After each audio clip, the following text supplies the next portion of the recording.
Buenos días, muchachos. Bienvenidos a otro Hablemos de Radio, otro sábado más. Hoy tenemos un invitado especial, Dan Sullivan, Wiki 4 Delta Kilo Sierra. Déjame convertir un momentico mi pantalla. Espérate. Yeah. This first.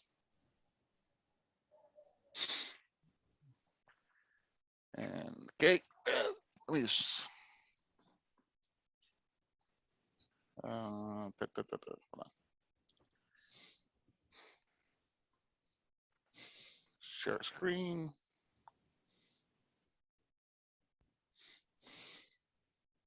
Here we go. Hoy vamos a hablar de la isla de Sable, en Hablemos de Radio. Como pueden ver, se parece mucho a una isla nuestra venezolana llamada Isla de Aves.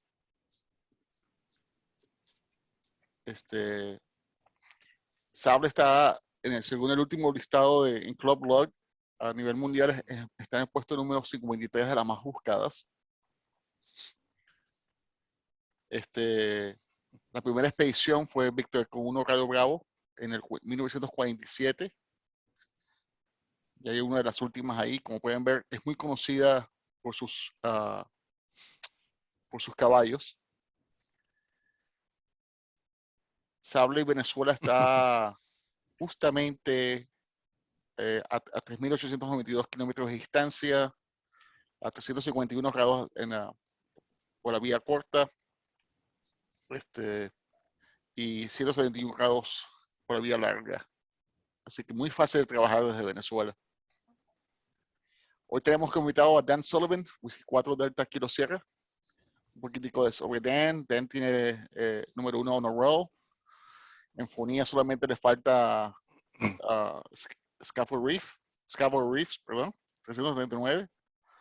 En telegrafía solamente le falta Papa 5, o sea que imagínense, la combinación de uno del otro, ¿no? Aparte de eso, es el director de la IOTA y punto de control de chequeo de QSLs para el circuito 1, 2 y 3 de Estados Unidos y para Sudamérica, excluyendo Brasil y Guyana Francesa. Miembro de la expedición Charlie Yankee 9 Charlie de 2019. Su indicativo canadiense es Victoria con 1 Delta Kilo Sierra. Los otros indicativos ahí los tienen. Miembro de vida de la RRL, miembro de vida de Secure Operators Club, miembro del Indonesian Island Hunters Group, Province Council, y retirado del servicio ejecutivo del Departamento de Estado americano. Así que con eso le doy vamos a darle la bienvenida a Dan. Dan, I'll stop sharing. Dan no habla mucho español, pero yo voy a hacer lo mismo que hicimos con Volver la semana pasada y trataré de hacer lo mejor posible para traducir. Dan, it's all yours. Okay, Steve, let me see, make sure this is. So it says you disable the sharing. Hold on. Okay. I guess I need to go. Go for it.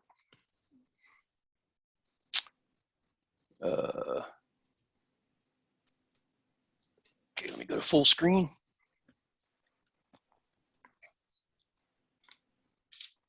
Okay, how's that? Beautiful. Okay. Good. Well, thank you, first of all, to Steve for inviting me to speak to the group. I do have some experience in South America. I traveled in one of my last jobs with the government. I was able to travel pretty extensively to Central and South America. I did not get to Brazil. That was the one thing I regret. Enrique, not visiting Brazil, but maybe some other time. But I did get to almost every other South American country and some of the Central American countries. I did not get to Panama, unfortunately. So I'm still young enough to maybe make those trips. So Steve, thank you for inviting me. You're welcome. I'll go through these slides. Some of them are self-explanatory, but I do have some personal notes. I have not been to Sable Island personally yet. I was on the team that went to St. Paul Island, which is just 100 miles away up further north. So I do know a little bit about at least the weather and things like that. So obviously the lure and the challenge of Sable Island we're going to talk about. The lure is pretty obvious. Why would anyone want to go there? It's a beautiful, windswept, rather rugged island. It's also a sandbar, a very long sandbar, 46 miles in length. It doesn't look like that, but the sandbar is very lengthy. The green area you see on the screen there is where the buildings are located in the old weather station. It's only 177 miles from Halifax, so it's not a lengthy trip like a Bouvet. There is a set of buildings for protection, an automated weather station, which I'll talk about in a few minutes. There is no landing strip.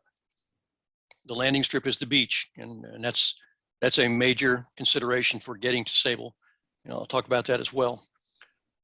Our goal, obviously, is to make as many contacts as possible while we're there. We hope, as we talked about sunspots, and I'll mention it again shortly, that sunspots are a major consideration. And we hope that we have many, many spots, and not like on St. Paul in 2019, we had one sunspot for just a few days.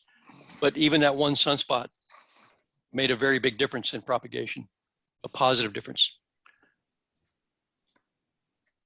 So it was interesting to see your QSL, Steve, of the Victor Echo 1 station, right, from 1947. Sable Island was not a country then. It was, I guess it was just an island.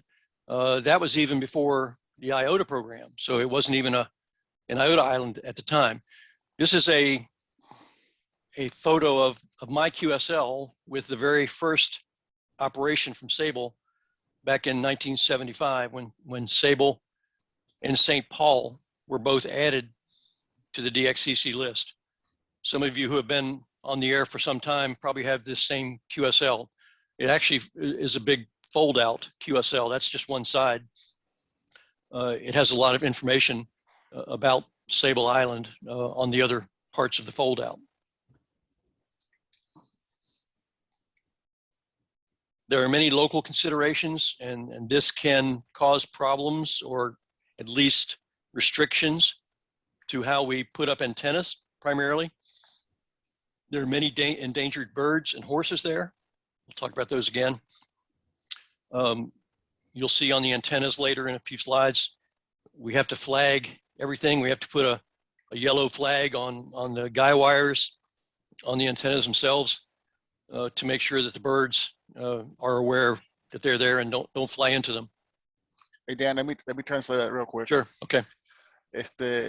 Una de las consideraciones para ir a Sable es el departamento del environment, ¿cómo se llama? Ambiente. Del ambiente. Bueno, tiene ciertos reglamentos para poder visitar la isla, incluyendo la protección de las aves que existen ahí y de los caballos que existen ahí, de todo el tipo de la fauna y la flora que existen en la isla. Es todo protegido y es muy estricto para poder visitar. Right. Okay. Y ponen banderillas para que los pájaros. Esa es la otra cosa. Es una de las, y vamos a ver más adelante que tienen que poner un tipo de identificación como banderitas a las antenas para que los pájaros no las puedan ver. Okay. Right. So these are two of these are actually called Sable Island horses. You can see also in the background in the water, those are the gray seals that inhabit the island and the surrounding coastal waters.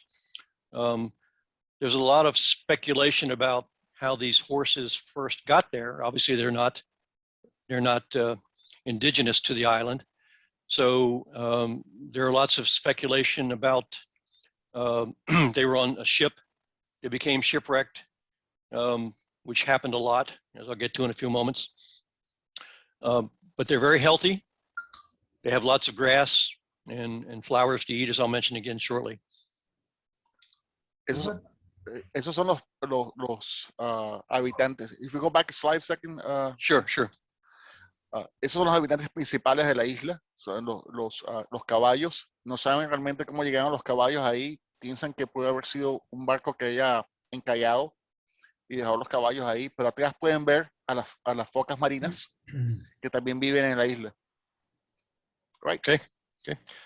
So more horses. This is a freshwater pond on the island. There are several, and of course the horses and the birds depend on these freshwater ponds for their to live. And you can see the grass and the flowers are other food for the horses and the birds. Esa es una de las lagunas que existen en la isla, donde tanto los pájaros y los caballos pueden tomar agua fresca. Hay varias de estas alrededor de la isla. Just a map showing where Sable is located off of Victor Echo 1. Pueden ver que Sable está justamente en las afueras de Victor Echo 1, en Canadá. Satellite view of una vista a través de satélite. So some information about Sable. As I mentioned, it's 300 kilometers or 177 miles from Halifax. It's 42 kilometers long, 26 miles, and about 1 mile wide at the widest point. There have been more than 350 documented shipwrecks. The last large shipwreck was around, I think, in the 1940s, and that was since GPS and radar has become available. There haven't been any more shipwrecks. Let me translate that real quick. Okay, yeah. Aquí está la información básica de la isla. Como pueden ver, está a 300 kilómetros al sureste de Halifax, en Nueva Escocia, Canadá.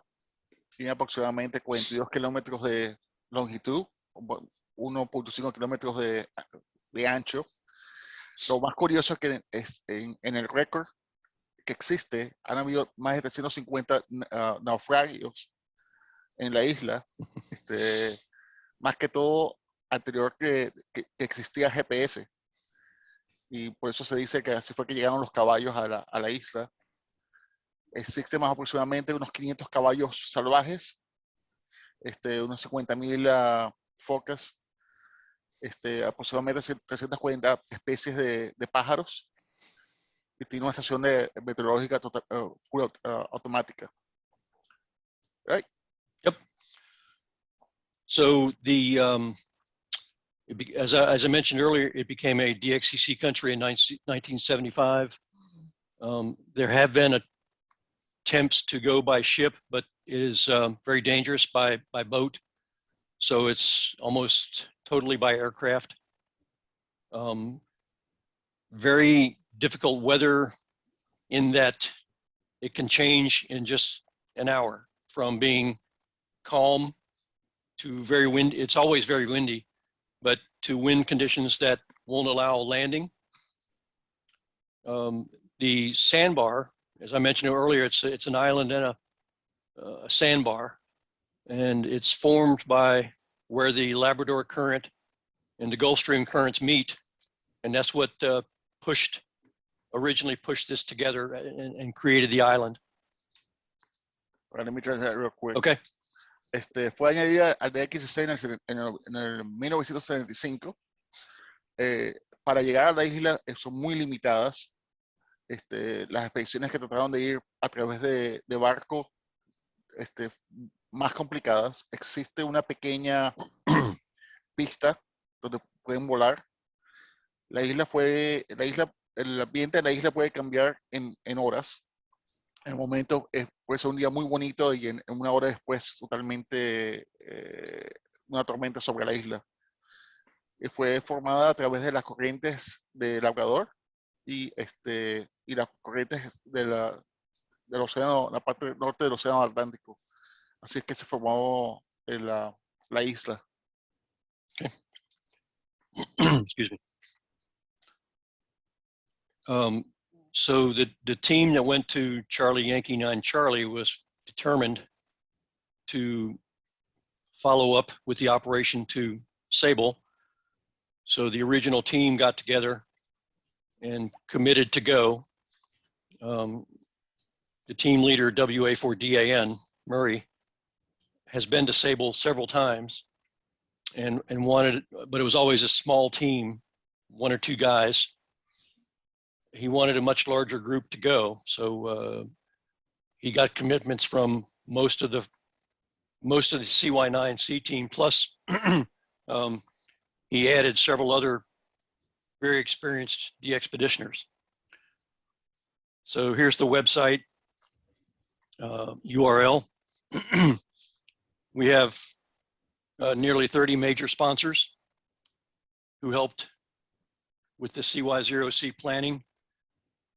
They have all allowed us to keep the funds. Excuse me. Because of COVID, obviously we had to change plans. The original operation was going to be in 2020, the next year after St. Paul. But of course, COVID hit and changed everything. But almost all of the sponsors, because no one else was traveling either, they had no need for the money to be returned. So we're in good shape financially to still make the trip. It's quite an expensive trip, even though it's not far off the coast. We have to get, I'll talk about this in a few minutes about the dedicated aircraft, and it's very expensive each day per person. So so the best time to go to Sable, there is no best time. It might be a little bit warmer in the summer, obviously, but the wind is always blowing, and it can change in just an hour. There have been multiple attempts. So between the first operation in 1975 and around this 2009, there were 10 operations, but they were all fairly small. And except for one, there was one major operation, and some of you may have worked the Charlie Yankee 0 Mike, and that was in my notes, that was in 2002. That was by far the largest operation. Many operators, they took lots of antennas, did a great job, and first time on RTTY, those kinds of things. They went during a very good sunspot cycle. So, but that's been 20 years ago. So it's time to go back. Multiple attempts. In October of 2009, the trip was canceled at the last moment because of a family illness with one of the operators. In October 2010, Randy N0TG and Rick AI5 Papa tried to go, but the plane, the aircraft, had an engine crack in the axial. You know what that means, probably, Steve. Mm-hmm. So it wasn't going to be repaired quickly, so they had to return to the USA. In December of 2010, the plane was repaired. Murray, WA4DAN, and 2 other guys went to Halifax with the equipment, but a storm hit unexpectedly. The beach, which is the landing strip, was underwater, and it was not going to dry out anytime soon, so the plane could not land. So they returned to the US. In March 2011, another team actually made it to the island, N0TG, N1 SNB, K8 Lima Echo Echo. So they made it to the island just as really bad weather hit. They were still able to operate. They got their antennas up, but the weather was terrible the entire time there. All the team members got very, very cold and sick, but they continued to operate, and they made pretty good numbers, all things considered. In December 2011, Murray, WA4DAN and AA4VK tried again. They had the same result. Storm, the beach was too wet to land, and they returned to the US. About a year later, in October 2012, Murray and Ron tried again. This time they made it. However, they operated for about 5 days, I think, 6 days maybe. They had planned to stay for a couple of weeks, 2 weeks, but a large Hurricane Sandy, which was a very unusual hurricane. I don't know where you were, Steve, but this was an odd hurricane, and it came up the East Coast. Yep.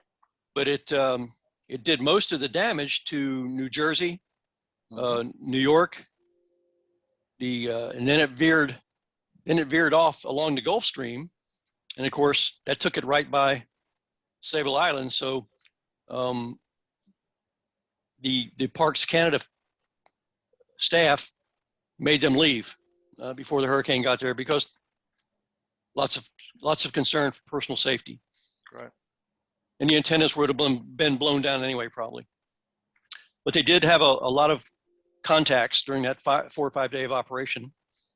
And unfortunately for them, the conditions were really, really good, really good. And they really didn't want to leave, but they had to.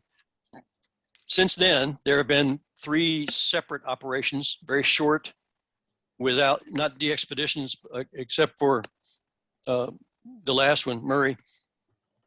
So a couple of Canadians who were part of the Parks Canada team, they serviced the lighthouse and other things. They were on the air, all on single sideband. Murray made a quick trip in 2015 and made a couple thousand contacts. So Sable is very high on the need list for CW, RTTY, and now of course FT8. There's never been an FT8 operation from Charlie Yankee Zero. So go ahead if you need to talk to any of that, Steve. Yeah, I'll do it real quick. Okay, all right. En esta página pueden ver que el plan original para esta expedición fue en el 2019, cuando el grupo comenzó a planificar el viaje. La página de más información sobre la expedición la tienen ahí. Esto incluye 30 patrocinantes oficiales, que se pueden imaginar. Esta expedición estaba planificada para el año pasado y a causa de COVID tuvieron que paralizar la operación. Y bueno, lo bueno que como no había ningún tipo de expediciones, ninguno de los patrocinantes pidió que se devolvieran los equipos o se devolvieran las donaciones. Así que el presupuesto de la operación quedó intacto, que eso fue lo positivo. La operación comenzó en el 2019. Ha habido bastantes cambios de planificación del equipo original que iba a asistir a la operación, al equipo de hoy. Para viajar a Sable, el tiempo para viajar realmente no hay mejor tiempo. O sea, no hay manera de planificar basado en el tiempo, porque siempre hay problemas atmosféricos, siempre hay tormentas de lluvia o vientos, etc. Y aquí tienen todas las actividades que han tratado de estar y no han podido llegar. En el 2009 fue cancelado por los intentos. Intentos. Los Gracias, intentos. Marek. Gracias, Marek. Los intentos En el 2009 fue cancelado por problemas familiares. Miembro familiar se enfermó. En el 2010, en el Cero Tango Golf y Alfa 15 Papá, en el avión tenía partido, parte del avión estaba partido, así que no pudieron salir con el avión. En el 2010, este equipo, una tormenta, tomó la isla y tuvieron que regresar. Igualmente en el 2011, aunque tuvieron mal tiempo y todos se enfermaron con una gripe, pudieron transmitir. En diciembre de 2011, también otra tormenta, toda la playa fue sumergida, se tuvieron que regresar a Estados Unidos. En el 2012, el huracán Sandy puso la operación más corta. Y en el 2015 fueron estas operaciones individuales pudieron activar las estaciones en 5 sideband. Como pueden ver, esta expedición ha subido en los más buscados, y la misión aunque no está muy alta en los buscados mixtos, pero está muy alta para telegrafía, RTTR, por supuesto, nunca ha salido en FT8. Así que la misión principal de esta operación va a ser en esos 3 tipos de modalidades.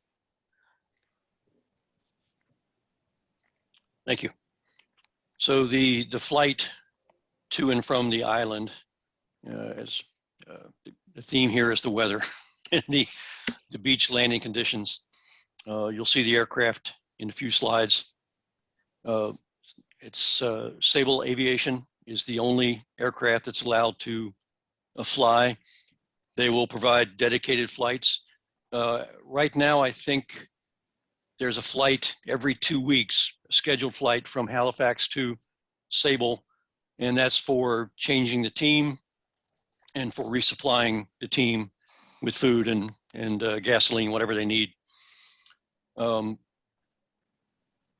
weather causes a problem in that you could fly out one day, they get notice that a storm is on the way, and we will be forced to leave the island.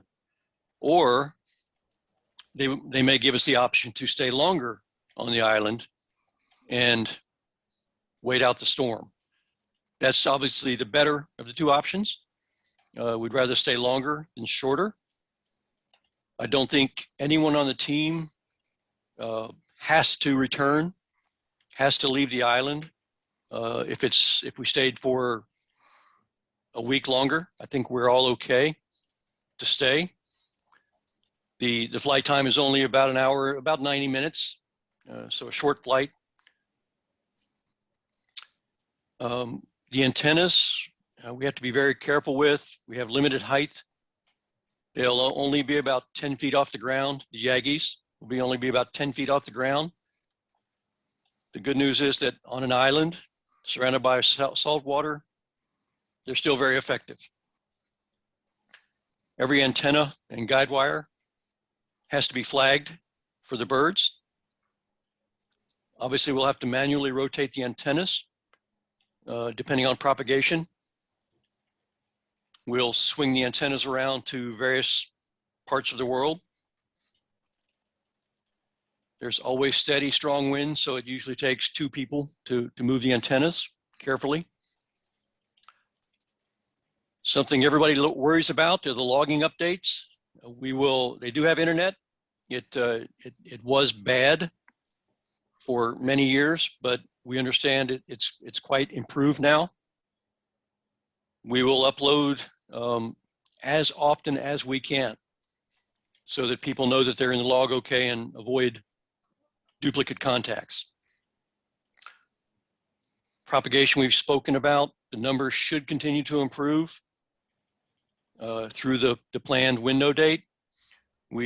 Obviously, there's always a chance for a flare or just poor conditions, but fingers are crossed that it will have frequent openings for the most difficult paths, the JA, the Asia, Australia. Those are the difficult paths. So we'll we will focus on those. Those are usually very short windows, narrow windows. We will focus on those paths during those short windows, just like we did from St. Paul. Every morning, we would turn the Yagi to Japan between 1200 and 1300 Zulu, and work only Japan and Asia. So we'll do the same thing from Sable. We will turn the beam south for our friends in South America and Central America. But I think you should. I think without turning the antenna, most countries in the Western Hemisphere should be able to get through okay, regardless of where we're pointing the antenna. Real quick, we will certainly listen. Yeah, go ahead. Ok, entonces, esto es las dificultades para viajar a Sable. Puedes viajar un día y si viene una tormenta, realmente van a evacuar la isla y te tienes que ir. O te quedas en la isla y tienes que aguantar la tormenta. Han puesto que no todo el equipo se va a tener que ir, ya que es un vuelo de 1 hora y 25 minutos. Pero todo está en el aire. Si hay que evacuar, hay que evacuar. Como indicabas, todas las antenas tienen que tener un banderín. Las antenas solamente van a tener, está permitido solamente 3 metros de altura, los mástiles. El rotor es totalmente manual, así que nosotros estamos muy acostumbrados a eso en nuestras expediciones. O sea que van a hacer un esfuerzo de dos personas para mover las antenas. Existe internet. Van a tratar de subir los logs lo más rápido posible. Y por supuesto, la propagación ya sigue mejorando, así que eso es un mejor factor. Japón y Australia son las áreas con más dificultades para trabajar. Así que estas áreas van a tener bastante prioridad. Van a mover mucho las antenas hacia Japón y hacia Australia. Y por supuesto, van a mover las antenas hacia el sur para cubrir el resto del continente. Pero realmente trabajar a Sable desde cualquier parte de América no debe ser ningún tipo de problema. I should mention one more thing about the flights. The pilot in Halifax cannot leave for the island for Sable until the team, and you'll see this in a few moments, the team on the island has to go to the beach. They have to find a strip of land on the beach and test it. And until they say yes, that the beach is in condition to land to support the aircraft, and the weather is going to be okay for a good period of time, the plane cannot leave Halifax. It has to be guaranteed that the aircraft can land and then return to Halifax in the same day. Okay. And the reason is there is no landing strip. There is no hangar, no airport. It's the beach. So if the aircraft landed and got stuck, the wheels got stuck in the sand and couldn't be pulled out quickly, or if the weather suddenly got so bad that the aircraft couldn't return to Halifax, that's a major problem because, as you know, Steve, it's always windy. You would have sand and salt water getting into the aircraft engine and possibly making it impossible for it to safely take off and go back to Halifax. So all the conditions have to be perfect for the aircraft to take off and be able to return to Halifax. I don't know if you want to speak to that or not. Yeah, let me do that real quick. Okay, los vuelos, I'm typing this as quick as I can in my Spanish while you're talking so I don't forget what I'm saying. Los vuelos no pueden ir a la isla hasta que el equipo que está en la isla ha probado la arena y han hecho una pista de aterrizaje en la arena y que la arena esté sumamente dura para que el avión pueda aterrizar. Todo eso tiene que estar garantizado para poder hacer el vuelo.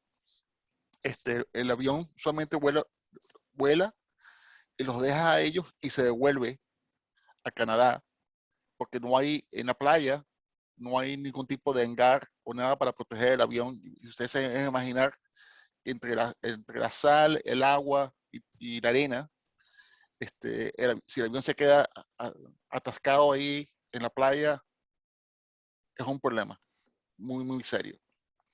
De que todas las condiciones se tienen que dar para poder solamente ir, para que el vuelo solamente pueda salir y pueda devolver.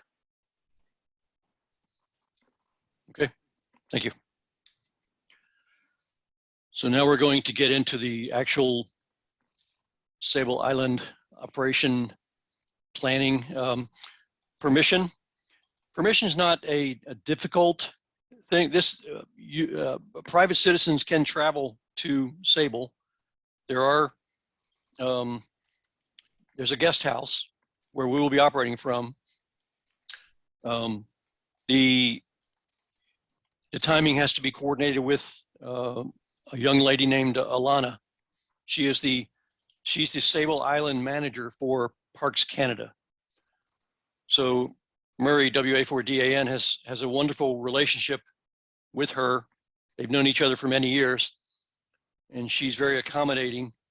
But she has to make sure that everything is ready for a large group, and there's going to be 8 or 9 of us to go out there and operate. Usually the people that fly out to Sable are bird watchers, people doing research on the horses, about the horses. So ham operators are a different type of tourist for the island. So we are expecting probably around mid-October of 2022 to visit, but the final dates we won't know probably for a few months before the actual operation. We hope that COVID is not still an issue by then. Canada has even more restrictions to travel than even the United States and some of the European countries. So we hope that if it's a restriction, it's a proof of vaccination only. We hope that we don't have to do something crazy when we're on the island, like wear masks all the time. We just don't know. So we're hoping no last minute COVID related issues stop the operation. I've already spoken about flight restrictions. So the good news about the team flexibility is that none of us have to worry about returning to work. We're all retired or we're not working. So we will have to stay in a hotel in Halifax, hopefully not for more than one night before the flight. But in the event there's an issue with the aircraft or a brief weather delay, the team can wait in Halifax for a few days. However, if it gets past a few days and there's no definite break in the weather for flying, we will probably have to postpone. We simply can't wait in Halifax for weeks and wait for the weather to break. Go ahead if you want to translate, Steve. Yeah. Lo bueno es que para viajar a Sable no es muy complicado. Todo ciudadano privado puede viajar. Hay una casa en la isla donde uno se puede quedar y donde van a operar. Alana es la persona encargada de la isla, vive ahí, y es que la que mantiene la permisología y todos los pases para entrar. Usualmente la gente va a Sable a ver y estudiar los pájaros o los caballos. La expedición está planificada para mediados de octubre del 2022. Por supuesto, todo depende del COVID y las restricciones que existen, ya que Canadá tiene unas restricciones para viajar muy fuertes comparado con Estados Unidos. No saben todavía si cuando están en la isla van a tener que tener máscaras puestas, no sé, sin máscara, todo depende de qué tipo de restricciones existen en el año que viene. Y el grupo tiene que ser bastante flexible. Lo bueno es que este grupo, la mayoría están retirados o tienen la flexibilidad de tomarse el tiempo que ellos quieran para poder viajar y no están limitados. Pero hay una ventana que tienen que seguir para poder operar. Y eso, el equipo se va a quedar en un hotel en Halifax. Y si existe un problema para viajar, pero por supuesto, todo depende de la ventana que se dé. Si la operación va a tardar 3 semanas más, a lo mejor va a tener que ser cancelada durante esa estadía en Halifax. This is a photo. You can find this same photo on the website. Sadly, many of you know Alpha Alpha 4 Nancy Charlie.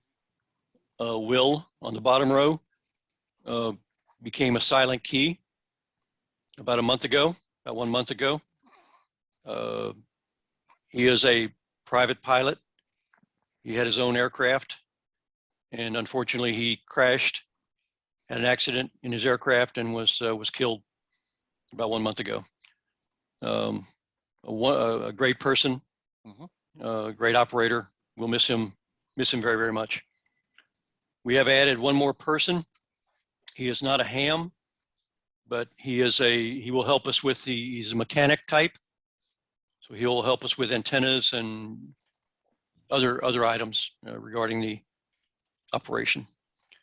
So if you go on the website, you'll see much more information about each operator. Nancy 2 India Echo Nancy Pat is a helicopter pilot and an aircraft pilot. I believe there's one other pilot on the team. I forget which one. Will was a pilot. I think there's one more. And that's important because Lee is a pilot. Lee, okay.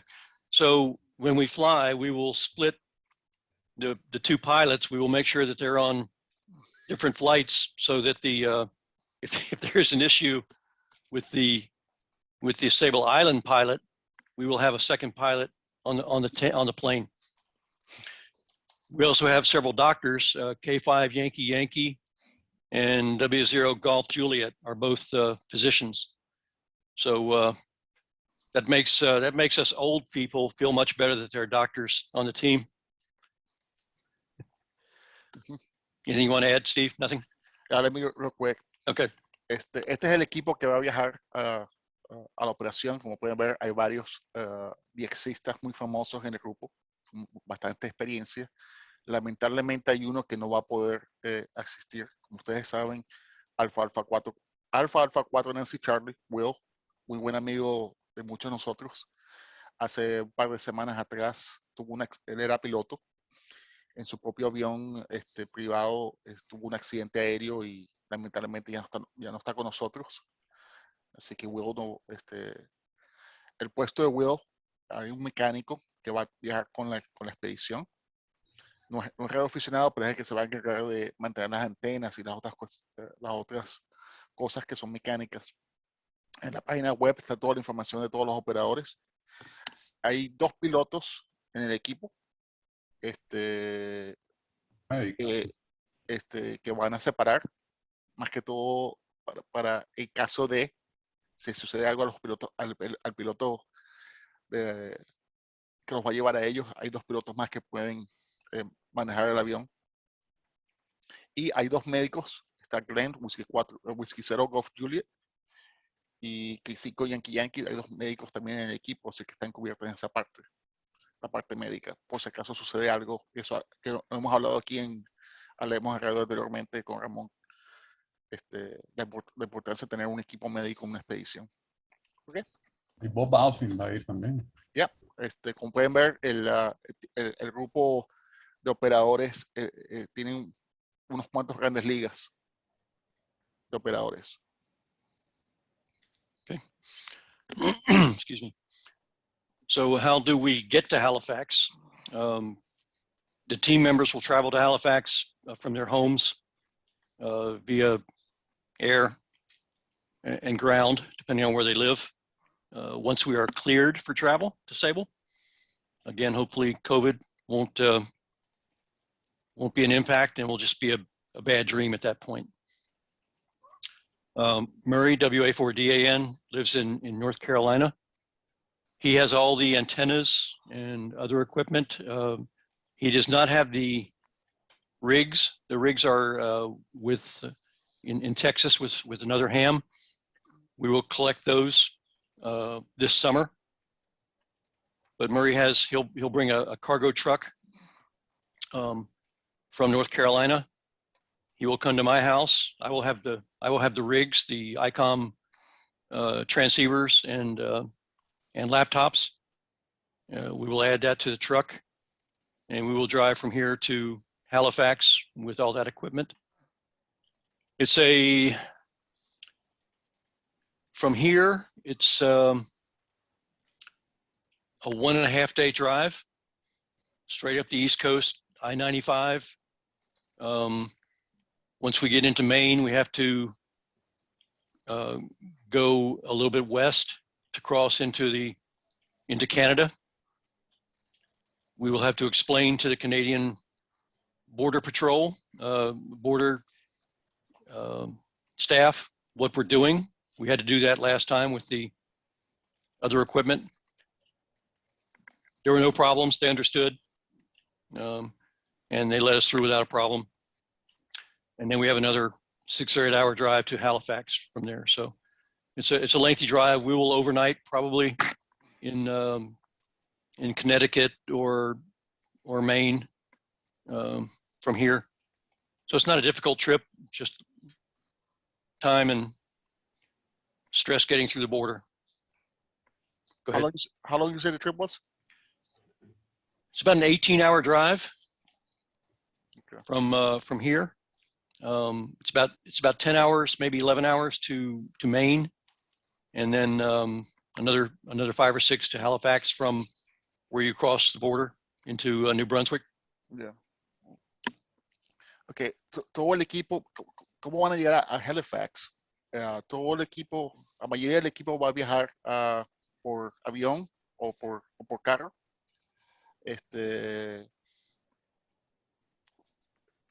Esperemos que para ese entonces todas las restricciones de COVID ya han sido cosas del pasado. W4DN y W4DKS van a viajar a través de en su carro. DAN tiene los equipos de ICON. Y se van a reunir en Virginia y de ahí van a manejar hasta Halifax, que van a llevar los radios y los laptops, ponerlos en el camión, manejar hasta Halifax, subiendo a la autopista y cruzar la frontera, que usualmente son 18 horas de manejo aproximadamente, y por supuesto explicar a los funcionarios de la frontera en Canadá de todo lo que está de cargamento. Usualmente no hay ningún tipo de problema, pero la cosa es que va a ser un viaje bastante largo por camino, por carretera, para llegar hasta Halifax. So this is the Sable Aviation Lounge in Halifax at the airport. The lady on the right is she is the Sable Aviation operations manager. Her name is Debbie. Debbie is also the main pilot. So she will fly us to Sable Island. In addition to being the chief pilot, she's also the maintenance manager. She's the dangerous goods coordinator. We're not quite sure what that means, but she is the safety officer. She is a woman of many titles for Sable Aviation. But most importantly, she's the pilot and she's the safety officer. So that's Debbie, and Murray, WA4DAN, has met her many times. que esta es la sala de espera de la departamento de aviación de Sable. Ella es la que ven ahí, es Debbie.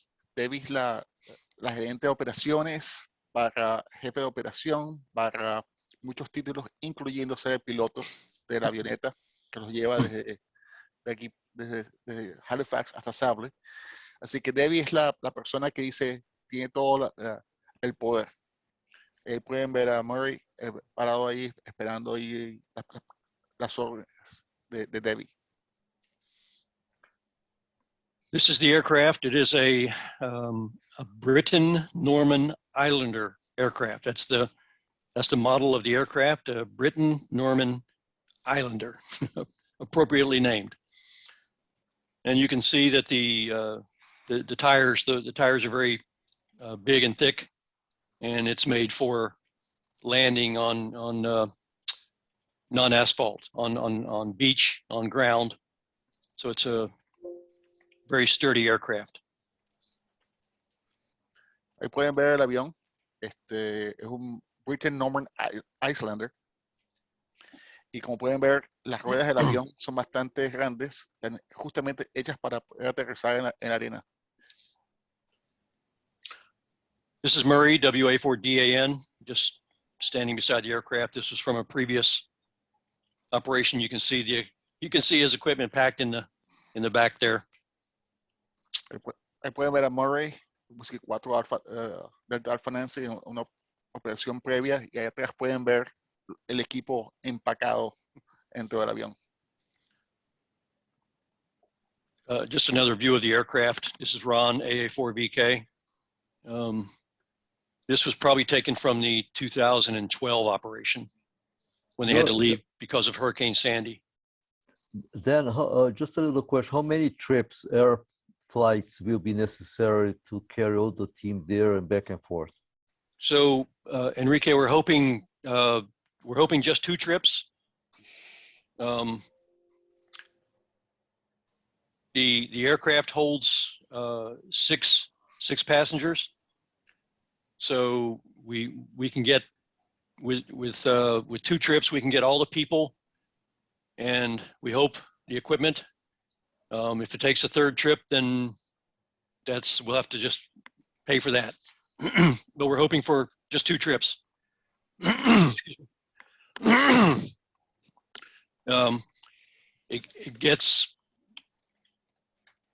We're hoping that we make the 2 trips the same day, that the weather stays good enough so that both the teams can get there within a few hours of each other.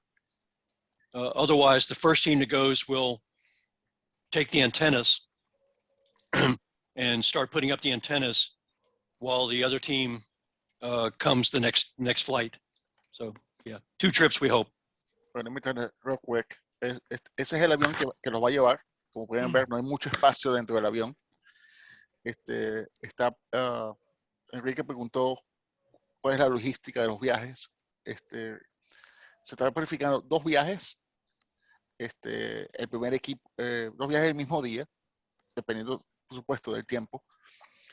El primer equipo va a llevar las antenas, así que el primer equipo se va a encargar de montar las antenas y el segundo equipo llevará los radios. Pero esa es la planificación en este momento para poder ir en el viaje. One more view of the aircraft, and you can see that the poles have to be cut down to a certain length to fit into the cargo hold. So all that has been done. The Yagis have all been cut to make sure they fit in the cargo hold. So that should not be a problem. Everything has to be carefully weighed before getting on, even the passengers. I think we're all reasonably small. You'll see another photo here in a moment. It's very tight inside the plane. Go ahead if you want, Steve. Yeah. Como pueden ver, ahí están las antenas, los mástiles, todo tiene que estar recortado para que quepan en el avión. Aparte de eso, todo tiene que ser pesado, incluyendo los operadores, antes de montarse en el avión. Y él piensa que todos están están bien, que todos están a dieta, así que todos van a poderse montar en el avión sin ningún tipo de problema. Pero esas son otras de las condiciones que existen, que todo que va ahí tiene que caber en el avión. This is a view from the back. Obviously, one of the back seats. It's very, very narrow, as you can see. So, but we'll all be okay. It's a short flight. Ahí pueden ver cuánto espacio existe dentro del avión. Así que se van a hacer muy amigos entre ellos ahí en ese vuelo. Pero lo bueno es que es un vuelo muy corto. Wow. Yeah. So you can see on the left side of the photo, there's the utility truck, and then another one further down, and they have gone out and tested the beach for compactness and dry. Has to be dry, fairly dry, and that's the landing strip that's generally used, as I understand it. But as you can see, it could also, with any shift in the winds, could be underwater, which would mean no landing, no takeoff. Mm-hmm. So that's the potential for a delay. Go ahead, Steve. Como pueden ver, esa es la pista de aterrizaje en la isla. Como pueden ver, realmente no hay mucho margen de errores. Aparte de eso, si pueden ver, están los dos camioncitos que están ahí. Son para mantener la pista y mantener manejar el carro que llega a la isla. Si la pista se llega a mojar, o sea, esto puede cambiar en segundos. La arena se puede movilizar. Esto es lo que puede impedir la llegada o salida del avión. This is a view of the building complex and where we will operate. You can see in the middle the automated weather station. The guest house is where we will operate from. That's the one with the red line. It's pretty comfortable. It has a kitchen, several sleeping rooms. So we will take turns sleeping in the various rooms when we're not on the air. So that's the wider part of the island, of the sand dune, or the sandbar, I should say. The long building in the foreground is for the maintenance equipment, not for horses. It looks like a horse stable, but it's not. It's for maintenance equipment. I do understand. Since the last operation was there, they have put up some electric fences around those buildings to keep the horses from wandering through. I'm not sure why they care about that, but that should help with the antennas. We shouldn't have to worry about the horses walking and hitting the guy wires and knocking the antennas down. We still have to worry about the birds, but I was worried when I heard that the electric fences are kind of notorious for causing noise problems, and particularly on low bands. So, but we were told we could actually turn those off if they become a problem. Go ahead, Steve. So, ahí pueden ver, esa es los edificios que existen en la isla. Ahí justamente donde está la flecha es donde ellos van a operar. La casa que está ahí es muy cómoda, tiene varios cuartos, así que los operadores van a tener sus propios cuartos.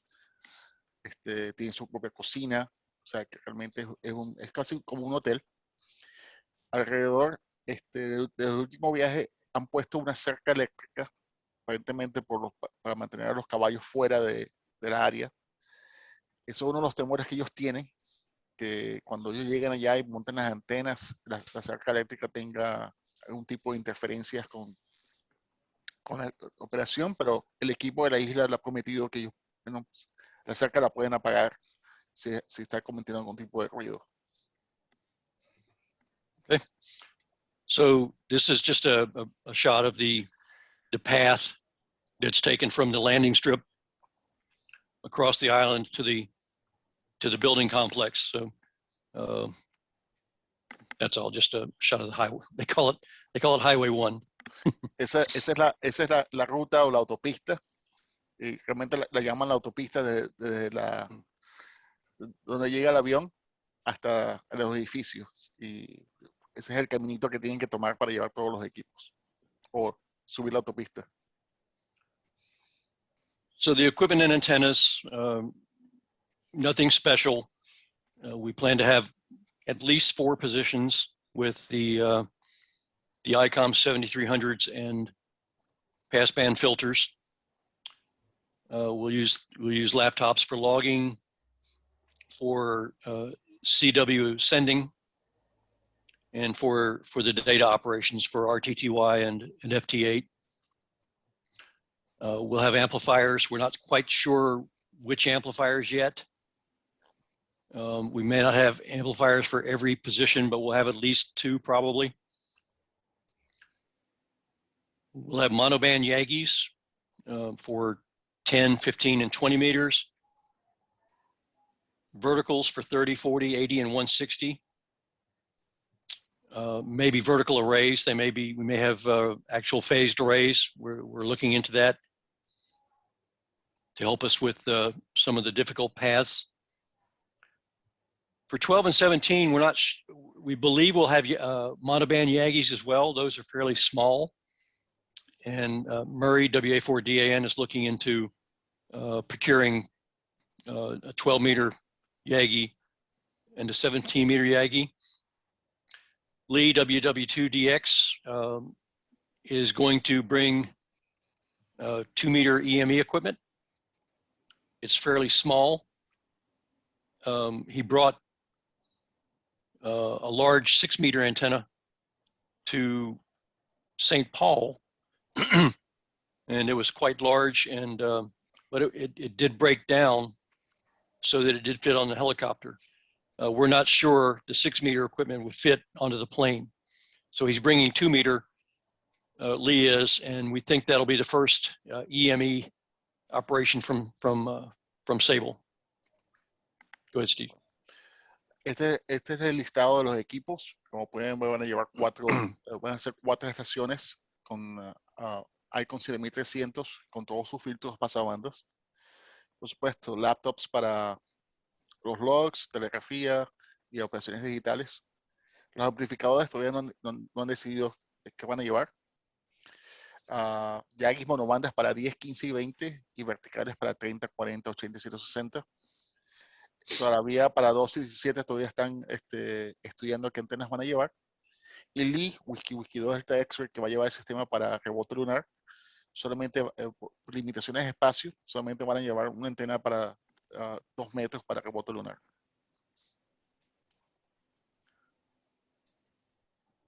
These are some photos from the previous operation back in, I think, 2012 by Murray and Ron. Like I said, it's windy and cold. In October, we plan on it being windy and quite cold, so we'll try and put as many team members on the antennas as we can right away to get them up. So we're on the air quickly on all bands. Ahí pueden ver la instalación de antena de 15 metros en otro equipo, en una predicción previa. Como pueden ver, hace un poquitico de frío en esa área y esos son uno de los factores que hay que también tener para hacer instalaciones de antenas del equipo expuesto al frío. Así que eso también van a, ¿cómo se llama? Está el factor de instalación de antenas. This is the same antenna. You'll notice no flags. This was before it became a national park. And so the Parks Canada staff did not create the policies yet regarding the flags for protecting the birds. So the operating location is on the right, the house on the right, that's the guest house where visitors stay when they do get permission to visit. That's the 15-meter high gain Yagi. That would be the same antenna we take. Then are you also going to carry backup antennas for every situation because of elements breaking, because of winds, or birds just sitting on the elements, whatever? I don't know that's a plan, only because of the extra space and weight it would require. We may bring some extra elements just in case, as you said, but probably not a complete antenna. Worst case, we could. There was some talk about bringing two 20-meter Yagis so that we could have one maybe operating FT8 all the time, and the other one being used for CW or sideband. We could always maybe use one of those antennas to repair another one if we had to, but right now we're hoping that whatever we put up stays up. Our main concern is the wind. It looks like the horses may not be a problem like we thought walking into the guy wires. So for now, I don't know what the antenna situation is, other than we'll have one for each band, and maybe some other pieces that we could do repairs with. Ahí pueden ver la antena de 15 metros ahí. Esto antes que pusieran las regulaciones donde tienen que tener los banderines en las antenas. Así que esto se va a ver totalmente distinto. Realmente no van a... Enrique preguntó si pueden llevar otras antenas en caso de un pájaro se monte en una de ellas, o uno de los caballos pase por aquí y rompa la antena. Están viendo a ver por el problema de limitación de cargo, si solamente llevan otra antena de 20 metros que pueden desamblar y utilizar en caso de. Just another view of, this is the 10-meter Yagi. They did put flags on this one. I think this is maybe a different operation. And now they did use flags for the antennas. That's the automated weather station. Yeah. Ahí pueden ver la antena de 10 metros. Esta es otra operación porque ya tienen los banderines en las antenas. Y atrás tienen la estación meteorológica de la isla. So this is the sunspot that we had during the Charlie Yankee 9 Charlie operation 2 years ago.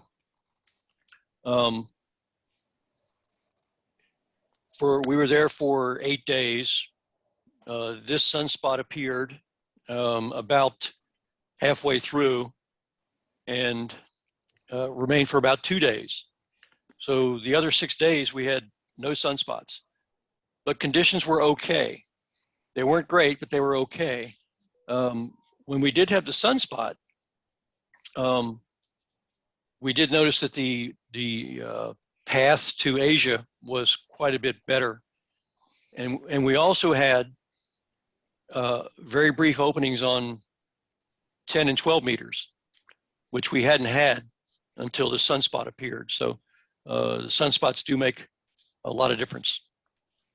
Ahí pueden ver, esto fue la operación de Charlie Yankee 9 Charlie, cómo estaba el sol. Y realmente estamos esperando que sea mejor en esta operación, pero aunque con una pequeña mancha solar, tuvieron pequeñas aperturas hacia Japón y hacia Asia, pero realmente se puede dar cuenta la diferencia entre esa operación y lo que, cruzando los dedos, lo que va a ser cómo estará el año que viene. And here's what we hope happens. There you go. So we hope, this is from around 2002, I think. I went back into the space weather and looked at when there were very good conditions, and lots of sunspots, no flares. So we expect that this may be what the sun looks like when we're out there. We certainly hope so. We hope that we have conditions 24 hours for the entire time we're there. But we know how that sometimes works out. Go ahead, Steve. esto es lo que él prevé que como estén las manchas solares el año que viene. Esto es basado en la data que existe en spaceweather.com. Así que cruzando los dedos, esperemos que esto sea la situación. This is just a shot of the operating one of the operating stations in the guest house. Es una de las estaciones en la operación en el hotel, en la casa de huéspedes. Yes. The important part is it's not a tent. Como pueden ver, no van a estar en el medio de la nada como las expediciones del grupo de Caracas en una carpa. Así que So the operating schedule and the band plans, we will have a plan going in. Right now, everything depends on weather, flight availability, other factors that we may not be aware of. They will all impact our length of stay. Parks Canada has the final say on when we can depart, how long we can stay, when we have to depart. We have to abide by their rules. They have committed to 7 days, allowing us to stay for 7 days. And you have to remember that we are not the only visitors. So that guest house is booked. So our stay may be limited because of other guests coming in, other bird watchers, horse enthusiasts. But if the weather is bad and we're already on the island, our stay could be extended because those other guests can't get there. So our goal is to be on for multiple stations for 24 hours a day, the entire stay. We will have a firm plan, a work schedule, as most big D expeditions do. So if it's my time to spend 4 hours on 20 meters CW, that's, I will wake up and go do that.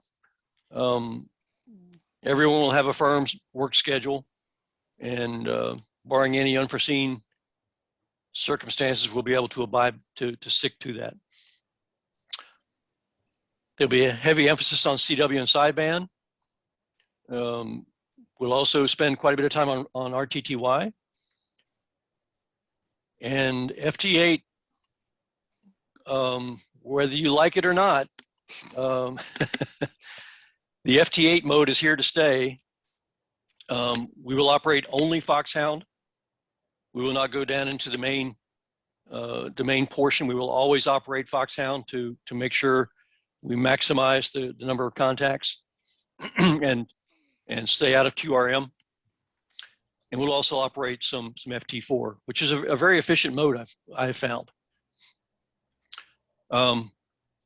There's a lot of discussion. I don't know if how you're going to translate this, Steve, but there's a lot of discussion about FT8 right now. Apparently there's a new mode. I don't know if we talked about this or not, but there's a new aspect of FT8 that permits you to simply set up a station and walk away. It's fully automated. And this just happened. Some of you may have worked 3 Delta 2 Uncle Sugar Uncle. He's in Fiji right now. And he's been testing this mode. And if you look at the spots on DX Summit, you see spots on multiple bands at the same time on different.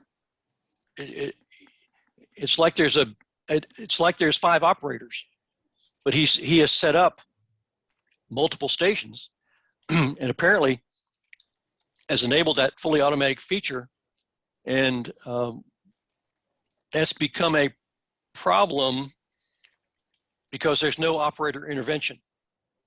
So you set up the laptop and the rig and the antenna, and the software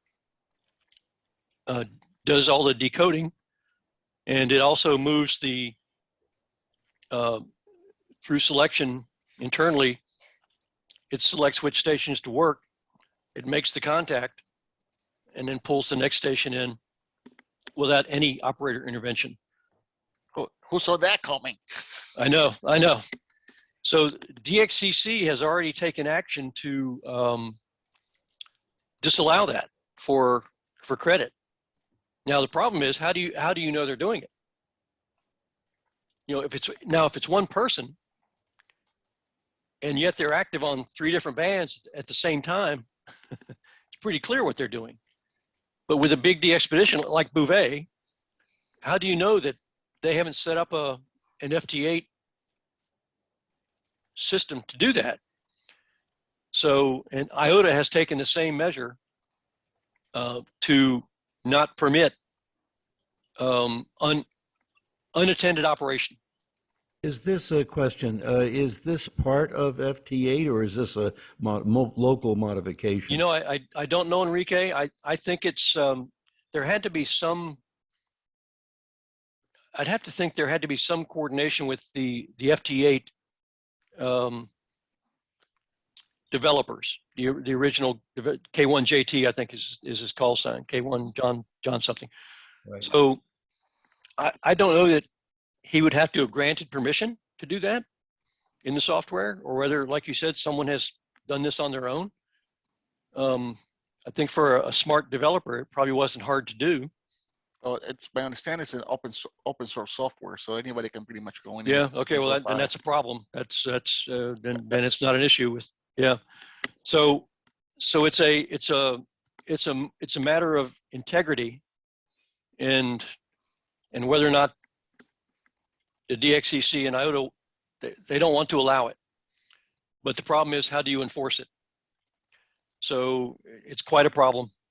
I'm not sure what's going to happen between now and the next big operations like a Bouvet, if they will be required to sign some form of certification that they didn't do that.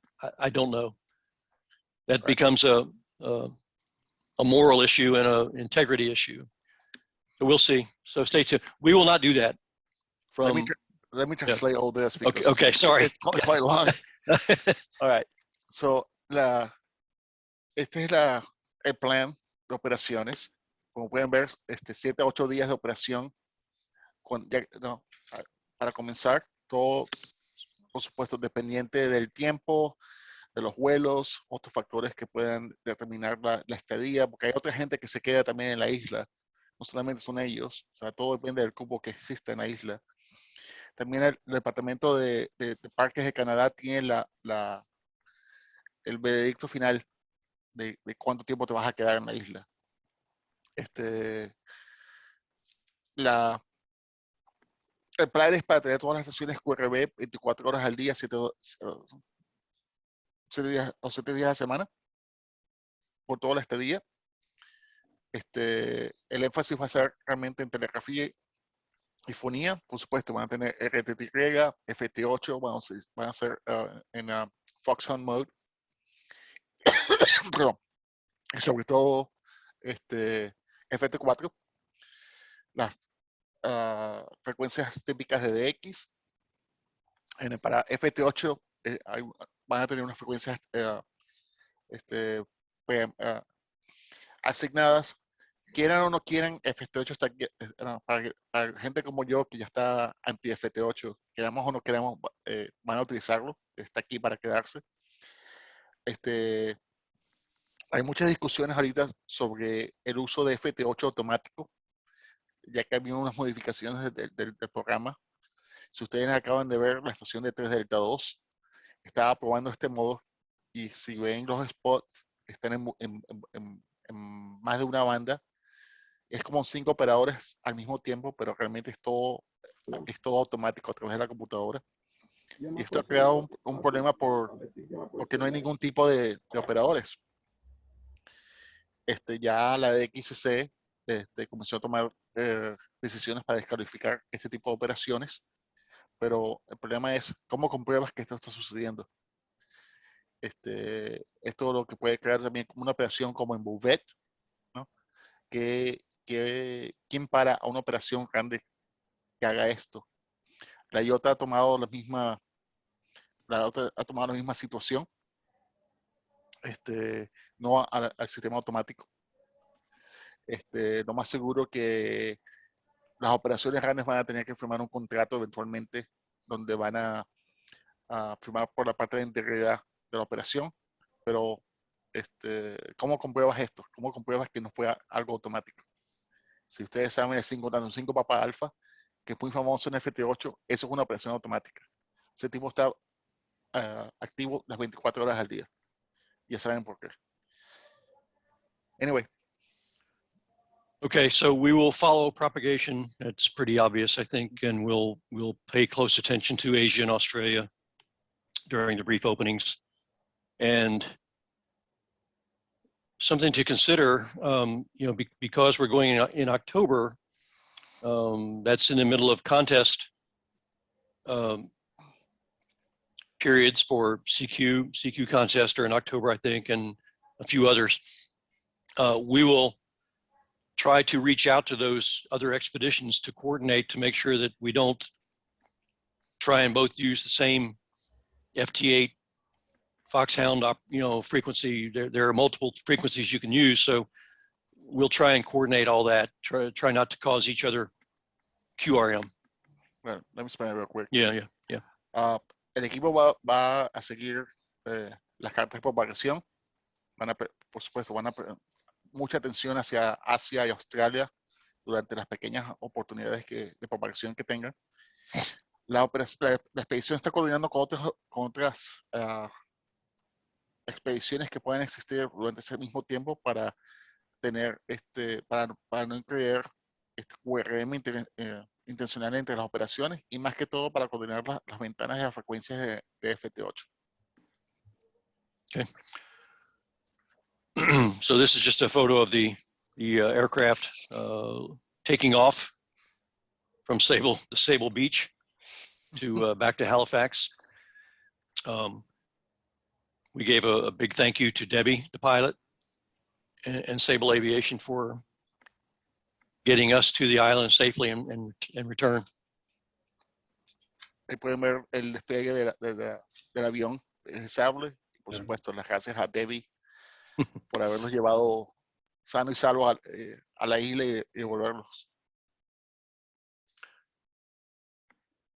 QSL process, Murray, WA4DAN will handle the cards. We'll have OQRS and up very quickly, and that'll be handled by K5DHY. He'll upload to LOTW probably about 6 months after the operation is finalized. El proceso de QSL va a ser directo a través de Wiki 4 o Delta Alpha Nancy. El proceso de los logs en línea va a estar hecho por Kilo 5 Delta J Yankee. Y 6 meses después de la operación, Kilo 5 Delta Hotel Yankee va a subir los logs, los QSOs a LOTW.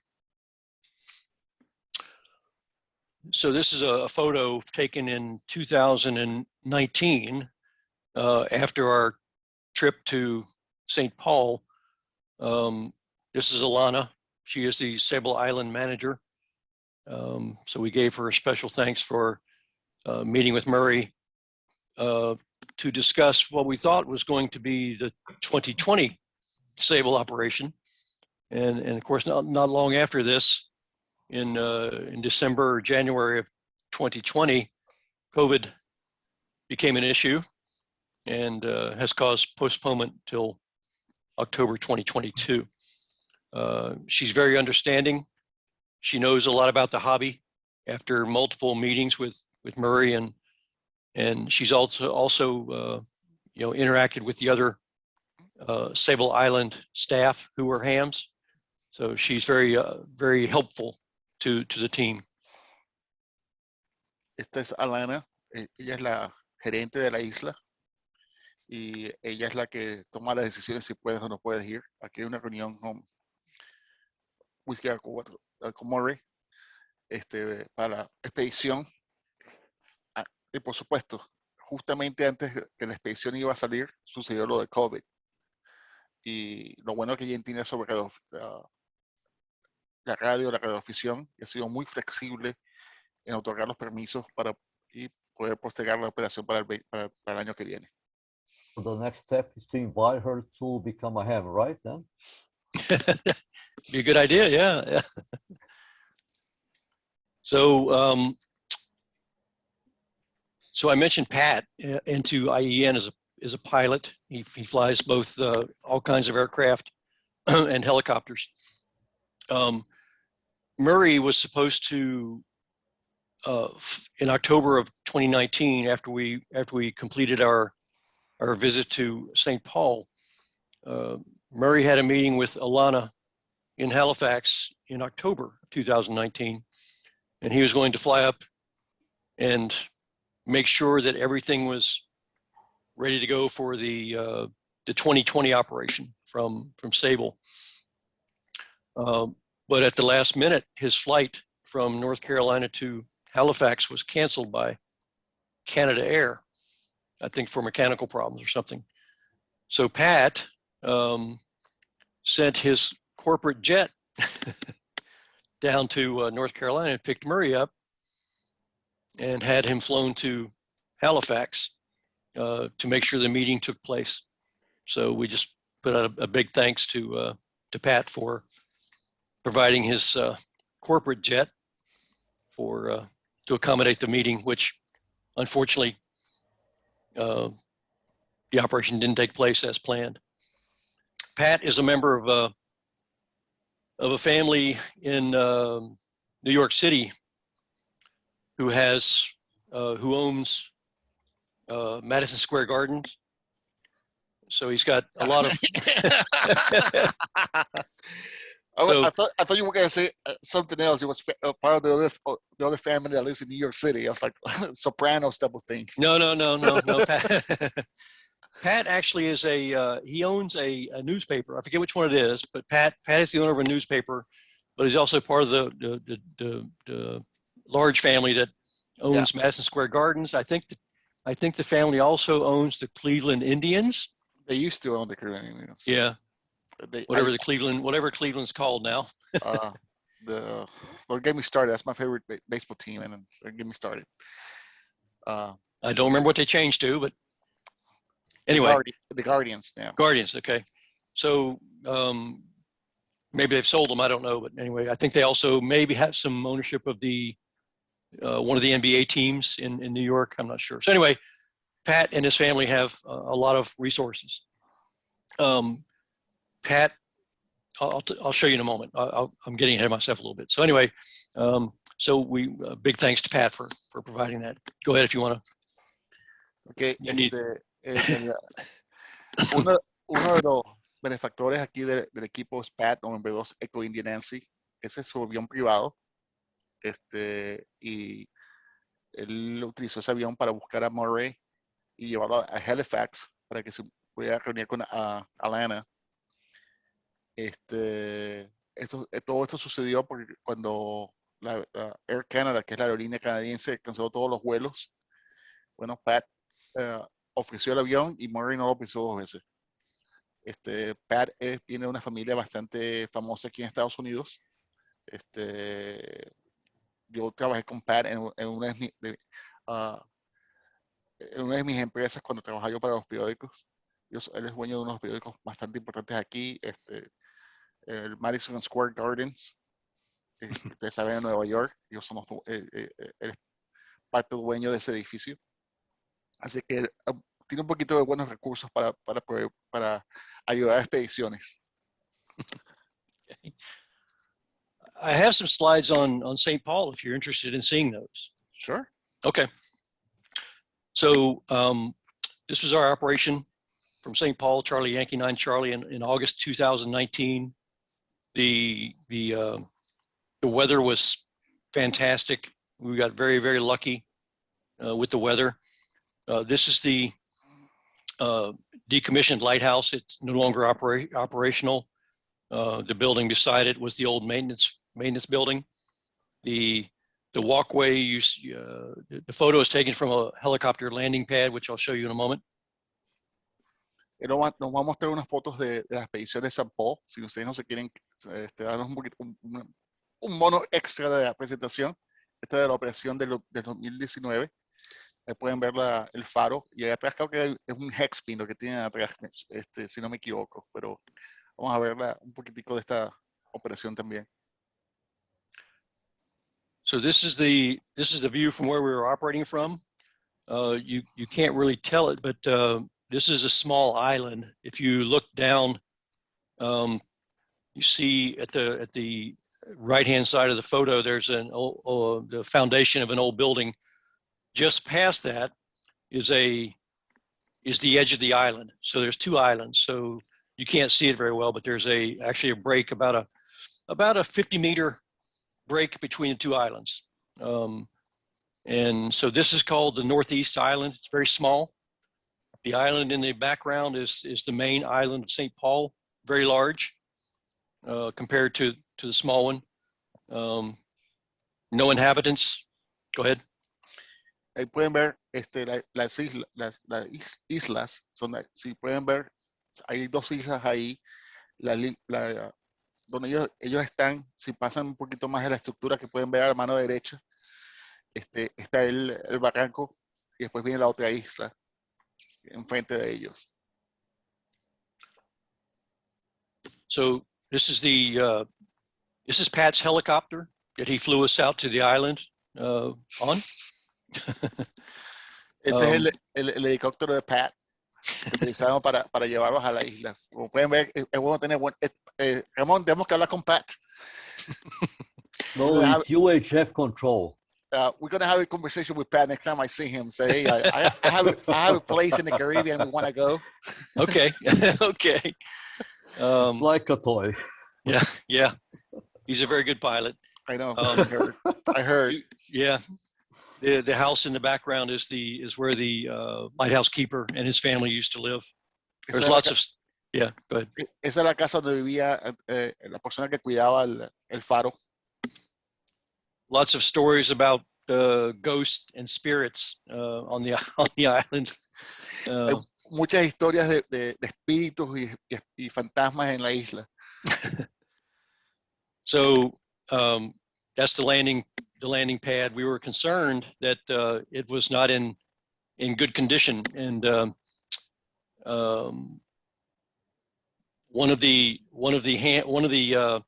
someone on the mainland went out and tested the landing pad to make sure it hadn't rotted. Mm-hmm. The last thing you want to have is the helicopter land on rotted, wood. So it was confirmed as okay, and Pat we made multiple trips. It was only about a 20-kilometer flight, so it wasn't very long from the mainland. So he probably made 10 trips during the day, back and forth with the equipment and the people. Como pueden ver, ese es el helicóptero para aterrizar el helipuerto. El grupo mandó a un equipo primero para que fuera a inspeccionar la madera, para que saber si estaba bien para poder aterrizar ahí en el helipuerto. How many trips back and forth? Probably 10 the first day. El primer día hicieron más o menos 10 viajes entre la isla y Canadá a buscar los equipos. Así que imagínense, le sacaron el jugo al helicóptero. Pero fíjate el techo de la vivienda como está. Se ve que es windy eso, es muy vientoso, ¿no? Sí, aparte de que no vive más nadie en la isla. I mean, he's referring to the roof of the house. Yeah. But I'm assuming it's because nobody has lived in the house for a while, right? Oh, it's been a long time. I don't know when it was decommissioned, but it's been a long time, probably 20 years. Yeah, long time. Tiene como más o menos como unos 20 años que nadie vive ahí en esa casa. Yeah. Okay. So this was Lee's 6-meter antenna. Esa antena para 6 metros. Yeah. Lee, that's Lee's operating tent in the background. He was on one part of the island. We were on the other part to avoid QRM and antenna issues. He made a lot of European QSOs on 6 meters and stateside in North America. Yeah. I worked them in 6, so. Okay, good. Esa es la carpa de Lee. Lee también es otro buen amigo mío. Si ustedes saben de las estaciones estas remotas, Remote Ham Radio, él es uno de los socios principales de esa operación. Pero ahí pueden ver la estación de 6 metros y la carpa que él se puso en la parte opuesta de la isla para evitar interferencias. Por eso es la estación de 6 metros y su estación atrás en la carpa. This is the only directional antenna we took with us to St. Paul. This is the 20-meter Yagi that we'll also probably take to Sable. It's a high gain 203 BA. Only about 10 feet high, about 3 meters high, but it worked very, very well. Ahí pueden ver la antena de 20 metros, aproximadamente a 3 metros de altura. Lo más seguro que esta sea la que vaya a viajar con ellos a la expedición. Y como pueden ver, gracias al factor de agua salada, funcionó perfectamente la antena. So this is a view from the, actually Murray WA4DAN climbed the lighthouse, which was very dangerous. It was the steps were in very poor condition. But he wanted to get a few photographs. So the 2 tents in the background, you can see the red generators next to them. Those were the 2 operating tents with two positions each. And then in the foreground are the 4 sleeping tents. The grass was very high and thick. We tried to cut some of it down, but it was just too thick. So we ended up just putting the tents on top of the grass, and it eventually settled down. But so whenever Pat made a trip to the mainland, which he did just about every day, he went to the mainland. Once we got onto the island, he made a trip to the mainland just about every day. He had a mechanic on the mainland that he brought up with him from New York, and he would visit, and he would bring food back, any equipment, gasoline, whatever we needed. He would make that trip. So, but when he came in for a landing, he came in right over the tents, and so the downwash, as you can imagine, from a low helicopter, we had to immediately step outside the tent and put our hands over the tent to hold it from blowing away. So the perks to have your own helicopter. Yeah. Let me explain that real quick. Okay. El dueño del helicóptero, cada vez que salía y volaba cada vez que regresaba el helicóptero, todos los operadores tenían que salir de las carpas. Primero, déjame explicar. Las 2 carpas hacia el agua son las carpas de operación. Ahí pueden ver la planta eléctrica. Y las otras 4 carpas hacia la casa eran donde los operadores dormían. Y cada vez que llegaba o salía el helicóptero, todos tenían que salir a montarse encima de las carpas, a poner las manos sobre las carpas, para que las carpas no volaran por el viento del helicóptero. I don't know if any of you have used Honda generators, but these were absolutely superb models. Very, very quiet, very efficient. No problems at all with them during the entire period. Hey, Ramon, make a note of this, please. Ahí pueden ver los generadores Honda, muy callados y muy efectivos. Y miren la instalación que tienen ellos montada. Igualita que las instalaciones que hacemos nosotros en las expediciones. That's incredible how you guys have it set up. It's top-notch operation there, especially with the fire extinguisher right there. Yeah, of course. Yeah, and the extra tanks, it kept us from having to refuel on the go. Now, is the one in the back as the backup generator? I don't know. I think I think it was. I think we didn't need it, so I think yes, it was, but I don't think we ever used it. Okay. It was just an extra, I think, and we ran those 2 generators supplied power for the 4 rigs, 4 transceivers, 2 amplifiers, and the laptops. So we had a lot of equipment on those 2 generators. Those were 2,000 watt generators. Eso genera That is because they are connected in parallel. I don't know if they were or not. Yes. You can see it on the yellow wire. I think you're right. I don't think I paid attention to that before. Yeah. Yes. So they provided the double power, but very efficient and quiet. They didn't even it didn't cycle on and up and down as you drew power. I didn't notice the engine cycling up and down as the amplifier kicked on, for instance. I didn't notice that. So yeah. I'm here. Yeah. I'm going to turn my video off for a second. I'm still here, so don't worry about it. okay, all right. This is Lee, WW2DX, running the 6-meter European pileup. He made a lot of guys happy. I didn't hear him work.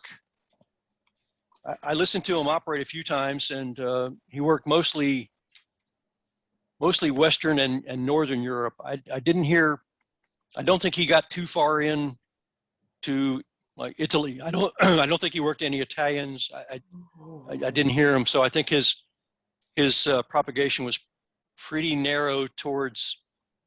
I know he worked Portugal and Spain and France and the UK, and I heard him work into Scandinavia, and of course he worked North America as well. But he had a lot of good openings. Are you there, Steve? Yeah, give me 1 second. Oh, okay. Then in the meantime, okay, sorry to come short back to Sable. You were not expecting to have 6 meters operation because of the antenna length. Is there any way, okay, to have a folded boom or whatever? Because now with better propagation conditions, okay, we are facing more transequatorial QSOs frequently every day, every night. And so it will be a very interesting occasion, okay, to have also 6 meters on Sable. Well, we haven't said no. We have some restrictions because of the size of the cargo hold on the aircraft. One thing we are looking at, Enrique, is that if we can get the equipment, the antennas up to Halifax in advance, and Murray, WA4DAN, is looking into that. He is looking at maybe making a trip to Halifax with the truck soon, before the trip, and he'll work with Debbie to perhaps put the cargo on trips going out before we get there. So if he can do that, if he can get cargo to the island before the team gets there, then yes, we may be able to take things like Lee's 6 meter setup. But we're working on that. We don't know that yet for sure. Aquí pueden ver cómo se llama. And also because of that, you were showing, sorry, Esteban, showing the generators there in St. Paul, but also going back to Sable. Nowadays, it's very common to have some places with solar panel generators there in existing facilities that local people generate QRM because of the inverters and something like that. I faced such kind of problem in one of the expedition in the Brazilian island here, that you were not expecting a little home there with a lighthouse. There was a guy and solar panel, and we could not hear anyone because of that device. No. So we have to ask him, okay, to shut it up, okay, because otherwise we could not get in touch. In the case of Sable Island, are you expecting to face something like that? Did you make any research to see if there are some kind of things that could spoil out? So yes, Murray, WA4DAN, has been, he made a quick trip out to Sable back in I think it was 2019. He went out for just one day and operated, and he looked at things like that. There have been no complaints, no complaints about solar panel interference, the inverters. I was a little concerned when I heard about the horse fence with the electric generator. Those oftentimes cause noise. Apparently that's not a problem. We can turn those off if they are. The island itself has shore power. So there's a cable from Halifax out to the island to provide power. So we don't have to worry about generators. That's a great thing. We'll use the island power. So we won't have to worry about refueling at the middle of the night. So yes, we're hoping there's no unusual interference in the vicinity of the guest house and the antennas. Thank you. Thank you. We good, Steve? Yeah, real quick. Esta es la estación de 6 metros de Lee. Como decía, Lee es otro de mis buenos amigos. Muchos días en Dayton pasando buenos tiempos. Pero Lee también es uno de los diseñadores de Remote Ham Radio. Esa es la otra cosa que hace él. Pero esta es la estación de 6 metros. Y como pueden ver, totalmente dedicada. Trabajando en Europa, por cierto. Okay. Allí, con cualquier, bueno, si no se puede llevar una Yagi, pues mira, cualquier cosa, una Delta Loop, un dipolo, o cualquier cosa en 6 metros, pero lo interesante es poder salir al aire en esa banda. He's saying that maybe take like a Delta Loop or need a small wire antenna type of thing just to be able to get on 6 meters. Yeah, okay, that's an idea. Okay, well, I know Lee is looking at options, and if we can take a Yagi, that's preferable, I think. But if not, then there are other options, I think. Yeah. Thank you. Another photo of Will, sadly, during he's a fantastic operator and a great person. We'll miss him dearly. Yes. This is Bill, K5DHY. He will not be with us on Sable. He was a very good operator and a very good IT. He was our IT guy. He helped us with moving the logs around and setting up the Raspberry Pi connections and all that stuff that helped us a lot. He will handle the QSLs. He will handle the LOTW and OQRS QSLing for us. So I don't know if you probably don't know who MacGyver is. Ustedes saben quién es MacGyver, ¿no? It was a very long show runs in Venezuela. Yeah. So this is Phil, VA3QR, and we referred to him as our MacGyver because he could fix anything. He's an IT professional. He actually did a lot of his business from the island when he had connection with his phone. Very good phone operator as well. So he may join us on Sable. He's not sure yet, but he was great to have on the island. He took care of the generators and the antennas and anything else that we had mechanical problems with. He was able to repair. So we hope he can join us on Sable as well. Este es Phil, y Phil es el operador MacGyver o sea, realmente podía hacer todo lo que, cualquier tipo de problema que se presentara, Phil resolvía. Así que ellos esperan que vaya con ellos a la expedición también, porque realmente tener a alguien así en una operación es bastante positivo. And here I am. I'm operating CW. I'm trying to work someone other than Italians.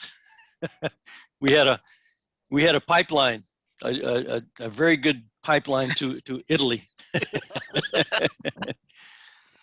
And that was okay. They were good operators. They they behaved themselves. Really? Yeah, on CW. I don't know about sideband, but on CW they were okay. If I asked, for instance, in the mornings when I would get on and try and work the JAs, of course, all of Europe could hear us as well. So I would ask the Italians and the Europeans to stand by while I worked JA, and for the most part they did. So it's easy. Just turn your antenna to the south to us. You're okay. You're gonna get rid of them. I don't know. They would still hear us somehow. So that was a lot of fun. Ahí lo pueden ver trabajando, ¿cómo se llama? Tienen trabajando los italianos, y todos los que hemos estado en una operación sabemos cómo pueden estar los italianos en una operación ahí, y por supuesto. Hay un comentario, Esteban, de Japón Eco 2 Hotel Charlie Japón en el chat. There's a comment here. Thanks for the presentation. Glad to hear that the expedition will be it's in English, so glad to hear that the expedition will be to put efforts into Japan. So they're happy that you're going to put some effort to Japan. Oh, certainly. Yeah. So you have a worldwide audience today. Okay. But hey, I do have a pet peeve about this photo. I do not see a FedEx package down there. I see sorry. Knowing how the U.S. Post Office operates, I doubt that it's delivered to. Those, I think those were the passband filters that had been shipped around to get to us on time. So. Man, the post office delivers there. I tell you. Yeah, no. That was just a way to carry the filters. That's not how they got to the island. Trust me, Monday I'll be sitting, up the chain to the ladder and saying, "Hey, we need to move up this a route to St. Paul." St. Paul. Yeah. The one thing, these headsets were very heavy, and I wasn't used to that, and they weren't very comfortable at all. And if you notice the chair, I'm sitting on that's one of those fold metal chairs. Very uncomfortable. I mean, you couldn't. I was up and down every 30 minutes, just for my tail to not go to sleep. So we're gonna have much better chairs on Sable, and I'm bringing earbuds to use for CW. Okay. You have to drop the mic. Yeah, that's right. So, aquí pueden ver los audífonos que no son los más cómodos que tenía. Me dice que eso no van a ir para la expedición. Para la próxima expedición se va a llevar ¿cómo se llama? Audífonos más pequeños. Y la silla, por supuesto, se puede ver la silla demasiado incómoda, sentado todo el día ahí, subiendo y bajando. Así que yo creo que deben estar listos para una expedición con el grupo de X Caracas. Dan, you're fitting right in with one of our expeditions, man. Okay. That's luxury of. I mean, you have a very luxurious chair. I got photos of some of us operating on a box of beer. Empty box of beer. That might have been better than that chair. I can tell you that. Okay. All right. And one more photo of the lighthouse, I think, just for perspective. The solar array there was broken. We tried to fix it, but I don't even think Phil could fix it. It had been damaged by the wind, and some of the wires had broken loose and couldn't be fixed. No MacGyver anymore. No, he couldn't. That's one thing he couldn't fix. ¿Cómo se llama? Ese es el faro de la isla. Ahí pueden los paneles solares que estaban rotos, por cierto. Y MacGyver no lo pudo ni siquiera, ¿cómo se llama? Arreglar. I think it was. I think that was for a small weather station, little to report the wind and temperature back to the mainland. But the Canadian Coast Guard has the oversight for the island, and they weren't too worried about it. Creo que esos paneles eran utilizados para la sesión de meteorología, y la gente de Canadá realmente, el gobierno de Canadá realmente no está muy preocupado por la información. And this was our sunset on St. Paul. Beautiful view. Yeah, the weather was just fantastic. Ahí pueden ver, ¿cómo se llama? La toma, no, la puesta del sol, un atardecer bellísimo. This was the team on the mainland.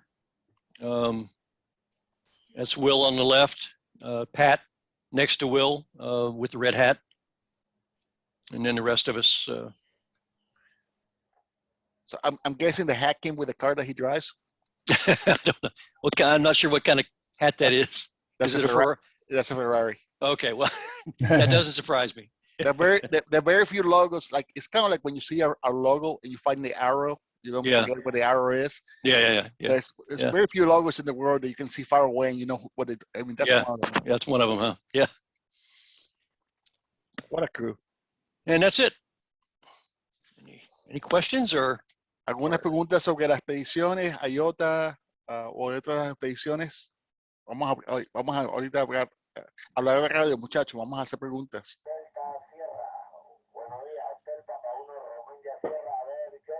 ¿Me están oyendo? Sí, Luis, adelante. Gracias. Sí, yo quería hacerle más un comentario. Yo tuve el gusto de copiar la Charlie Yankee 0 Papa en la expedición que hicieron en el 2013 y en la cual estuvo presente Whisky Alfa 4 Delta Alfa Nancy, que te han mencionado aquí bastante. Esa expedición estuvo mi amigo Rick Alfa India 5 Papa, que lo vi en la tarjeta que empezaron a presentar al principio de la charla. Rick me dijo que en esa isla habían más caballos que humanos. Y eso me llamó mucho la atención, ¿no? Y es verdad que hay más caballos que humanos en la isla. Y bueno, son datos que uno va cogiendo por ahí, que va aprendiendo, ¿no? Eso era todo al respecto, nada más quería decir eso. Adelante. ¿Cuál fue la expedición que trabajaste tú? La Charlie Yankee 0 Papa. Eso fue en el 2 de octubre del 2013. Ahí estuvo presente Dan, Gary y Rick. Okay. No sé si ustedes se acuerdan de esa expedición a la isla, allá a Sable Island. He's referring to the Sable Island operation of 2013. Yeah. And he said that one of the comments from Lee was that there were more horses in the island than humans.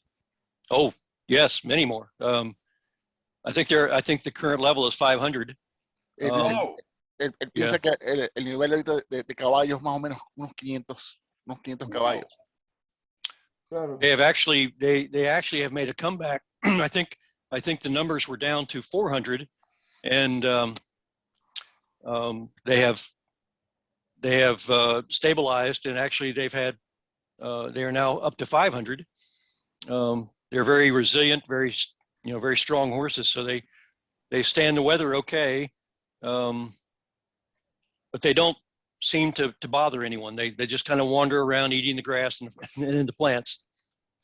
Él dice que la población había bajado a 400 caballos, pero aparentemente ha subido ahorita a 500. Realmente son caballos que se han adaptado al clima, a las condiciones, y tienen bastante comida con las hierbas ahí y realmente no se mete con nadie. Es increíble porque no hay, lo que más me llama la atención es que no hay sombra. O sea, tienen agua dulce, tienen que comer, pero no tienen sombra. Yeah, he's saying that what's shocking, there's no shadow in the island, so they have they got drinking water, but there's no shadow. There's no shelter, right? No, there are very few trees, and they're very small. What they do, the horses do in the worst weather, when it gets very, very bad, the horses tend to congregate behind the dunes, behind the sand dunes, so that so the wind they're breaking the wind with the dune. And I understand they're similar to the penguins. They rotate the horses on the outside, stay on the outside for a while with the bad weather, then they move in, and the other horses come out and take their place. Yeah. ¿Entendiste, Edwin? Sí, increíble. You're very clever. Yeah. Say, Dan, this is John, K2CIB. Hi, John. If anyone's interested, I could share my screen for a moment. You might want to see some previous expeditions that I worked in my log. Would you like to see that? That's up to Steve. Sure. Yeah. Okay. I think you have to stop sharing for me to be able to okay. do I'd it. stop. Okay. Hold on. I could do that. Okay. Here we go. Okay. Let me see. Okay. Here. Share screen. I want to show you this one. Are you seeing this now? Yes. Mm-hmm. This is my log showing some previous expeditions from '89 through 2002. You're not sharing. Oh, you're sharing. Yeah, we see you personally. Oh, there we go. Okay, sorry about that. There we go. I had to double click. And so in 2005, I moved to Florida, and for many years I didn't have a competitive station. But this shows from 1989 through 2002 some of the Sable Islands that I had worked in almost every, 3 different modes and everything from 15 to 160 meters. Now, this was from southern New York, so of course it's a shorter path. But just put that in the record, you might want to take a look at that. The other thing is I drove into Canada 2 months ago, and I had to fill out a very long form beforehand and provide photographs, scans of the 2 inoculations that I had, and proof of negative the virus within 72 hours, which is was a problem because I was going there on a Monday, and it's hard to get results over a weekend and so forth. Right. The other thing is I recommend the Elecraft KPA 500 as a very portable and good rugged amplifier, and I have one. So, that actually might be what we used on St. Paul. I think it was an Elecraft. That looks like that. They work very well. Thank you it worked very well. much. Yeah. John, you're welcome. Thanks for participating there. Yeah, thank you. So the CY0 Mickey Mouse I mentioned in my show was I think the very first really large operation by a large multiple team, 10 guys. And I noticed you got them on RIDI. I think they were the first operation from there that used RIDI. So we plan to do a lot of RTTY. I know it's kind of taken a back seat since the FT8 came along, but we do plan to do RIDI quite a bit. Great. Carlos, ¿tenías una pregunta? El micrófono. Sí, no estaba apagado. Lo que pasa, disculpa, Carlos, lo que pasa es que tiene un ruido. Quizás mueve un poco el jack del micrófono porque tiene un ruido. Okay.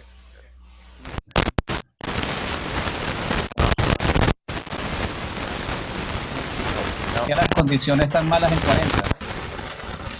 Carlos, no por el ruido. No. Demasiado ruido, Carlos. Demasiado ruido. Bueno, déjame chequear y después voy a salir. Ok. Enrique. Esto es la antena que no está bien machada. Exacto. Enrique. Yes, 2 short questions, Dan. What kind of targets in terms of QSOs are you expecting for Sable Island? Okay, how many contacts? Now we have a new situation with FTA, something on, okay, what are you expecting? And secondly, your experience on YOTA expeditions. And so normally island, you face more with winds, you face more with dust, okay? How does it work in your situation? Because I have learned in several readings, okay, that dust is a main problem, mainly when you are in tents, okay, not in homes, but how does it fit? Because also when in island, like it's mentioned, okay, you have no shadow also, so you have also question of temperature, okay, to to cool down, okay, the equipment, whatever. Such kind of environmental situation, okay, what is different, okay? How do normally the expedition face in such situations? Over. I missed the first question, Enrique. What was the first question again, please? How many QSOs are expecting for Sable? Oh, okay, I'm sorry. So if we are there for the 7 days, if we're allowed to stay for the entire 7 days, I would hope that with 4 stations on the air all the time, I would hope we'd get to 60 to 70,000. We'll have many more operators on Sable that do CW than we did on St. Paul. So and propagation should be much better as well. So I would hope 60 to 70,000 QSOs and even more if possible. If we will have a work schedule and probably in 4-hour increments. But if someone's not feeling well and doesn't want to operate, we hope someone else jumps in and fills that gap. It might be a long time of operating, but that's okay. And if we go 8 days, hopefully that many more. So I'd hope 75,000 would be great. You're gonna make it. You're gonna surpass it. Huh? Yeah. Right, so the environmental part, you wanted to jump in, Steve? Yeah, let me translate real quick. Okay, before okay. I forget. Enrique preguntó cuál es la meta de cueceos. Ellos están esperando que sea entre 60 a 70 mil cueceos. El plan de operación por cada operador más o menos es 4 horas. Pero por supuesto, si alguien está cansado o lo que sea, se va a manejar la situación. La diferencia es que en esta operación van a tener más operadores que las operaciones previas, es que ellos piensan que entre 60 y 70 mil QSOs mínimo para generar la operación. Por supuesto, la propagación está subiendo, así que estos números pueden ser mucho más altos. Regarding the problema de micrófono acá. Okay.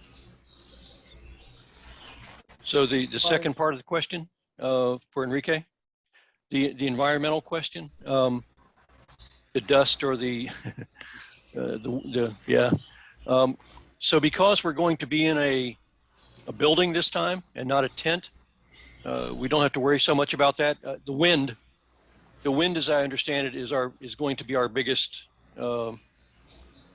enemy. But I think we have enough knowledge to be able to make sure that we don't have antennas falling over even in very high wind. They may turn, but we hope they won't be damaged. But the temperatures should be probably in the maybe 5 to 10 degrees Celsius while we're there in October. It will feel colder because of the wind, but we should be okay. On St. Paul, the weather was just fantastic. Even during the evenings, this was in August, you hardly needed even a jacket. It was so nice. So we got very, very lucky on St. Paul with the weather. Sable, I understand, is totally different. Right. Let me get translate. Okay, sorry. Enrique preguntó sobre el ambiente y el efecto de la operación. Como ellos van a estar en las estaciones dentro de la casa, dentro del edificio, realmente el ambiente no va a ser muy parte del problema. El viento sí es el factor que tienen que tener, ¿cómo se llama?, en la ecuación y tratando de hacer lo máximo posible para tener precauciones sobre eso. Y por supuesto, porque en la época que van, la temperatura afuera va a ser más o menos de 5 grados Celsius o un poco menos. Así que el factor de estar afuera en esas condiciones es bastante fuerte. Carlos, ya, okay, el micrófono. Ya, aparentemente algo ahí en el conector nos está haciendo una tierrita ahí.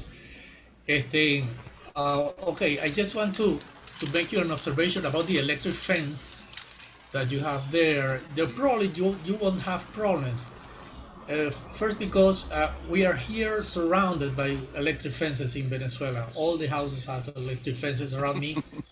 I don't have one, but normally it doesn't cause a problem with the FT 7300. When there is a small noise with the noise blanker, they disappear. Okay, On good. the other, on the other hand, if in any case you have the problem, you can turn off the electric fence probably without any problem with the horses, because the animals they get used to electric fences, and once they get touched the first time, they never get close to them again. Right. So it's my practice. We used to have it when they have animals, and we can turn it off for long periods and they never touch it unless there is a stampede or something like that. But usually they never got close again, so you can turn it off and nothing happen. They won't get close to the electric fence. So I hope on the side you won't have any problem. That's my comment. Thank you, Carlos. Muchachos, ¿cualquier otra pregunta? Esteban, si hay tantos problemas para el avión aterrizar, ¿por qué no hacer el viaje en barco? Sería menos problemático. Bueno, sé que el costo sería mayor. Muy buena, pero ahí no hay muelle tampoco. Muy buena pregunta, porque yo creo que te lo expliqué. Él lo explicó más o menos en la presentación, pero déjame que lo explique. Dan, Antonio is asking if there's is the logistics of going on plane is so complex. Why just go on a boat and on a ship? And I think you explained it on the presentation, but we want to explain it again. So there's a significant a danger factor, and I don't know. I was told that as you could see on a couple of the photos, I think you'd have to land offshore, and you'd have to do a transport from a larger boat to probably Zodiacs, and we all know how things could go wrong with offloading onto a Zodiac and potentially. Oh yeah, we know all about that. Yeah. So I think it's a matter of so safety, I think, is the primary factor. Speed, getting to the island is much quicker, obviously, by aircraft. I'll have to ask. To my knowledge, none of the previous operations went by boat. There has to be a good reason for that. I will see what I can find out if there's a specific reason, or whether it's just a matter of expediency. Okay. Realmente el factor es el peligro, Antonio. Si tú puedes ver las fotos que él enseñó, si van en barco serían más o menos como las expediciones nuestras, que hay que hacer la transferencia del barco al Zodiac, del Zodiac a la isla, y por supuesto hay factor seguridad, factor velocidad. Es mucho mejor ir en avión que ir en barco. Que él entiende, ninguna de las expediciones anteriores han ido en barco, pero él va a averiguar y te va a mandar más información sobre eso. Okay. ¿Alguna otra pregunta, muchachos? Yo sé que Ramón tiene más de una pregunta. Yo sé que está calladito ahí pensando en cómo vamos a hacer la cuestión de la gasolina con los generadores. Ya está copiando esa información. So we forgot to ask him about the beer brand. Oh yeah. What kind of beer you guys bring on? I don't know. I haven't brought that up yet, but there may be something on the flight. We'll see. No, you better watch out. Those Canadian beers are three times more powerful than American beers. Okay. I need energy drinks. No beer, energy drink. Tiene que tener cuidado porque las cervezas que venden en Canadá son usualmente 3 o 4 veces más potentes que las cervezas contenido alcohólico comparado con lo que se venden en Estados Unidos. Esteban, tengo una inquietud sobre el viaje a la isla de San Paul. Tenían una casa porque usaron carpas. Le tenían miedo a los fantasmas dentro de la casa.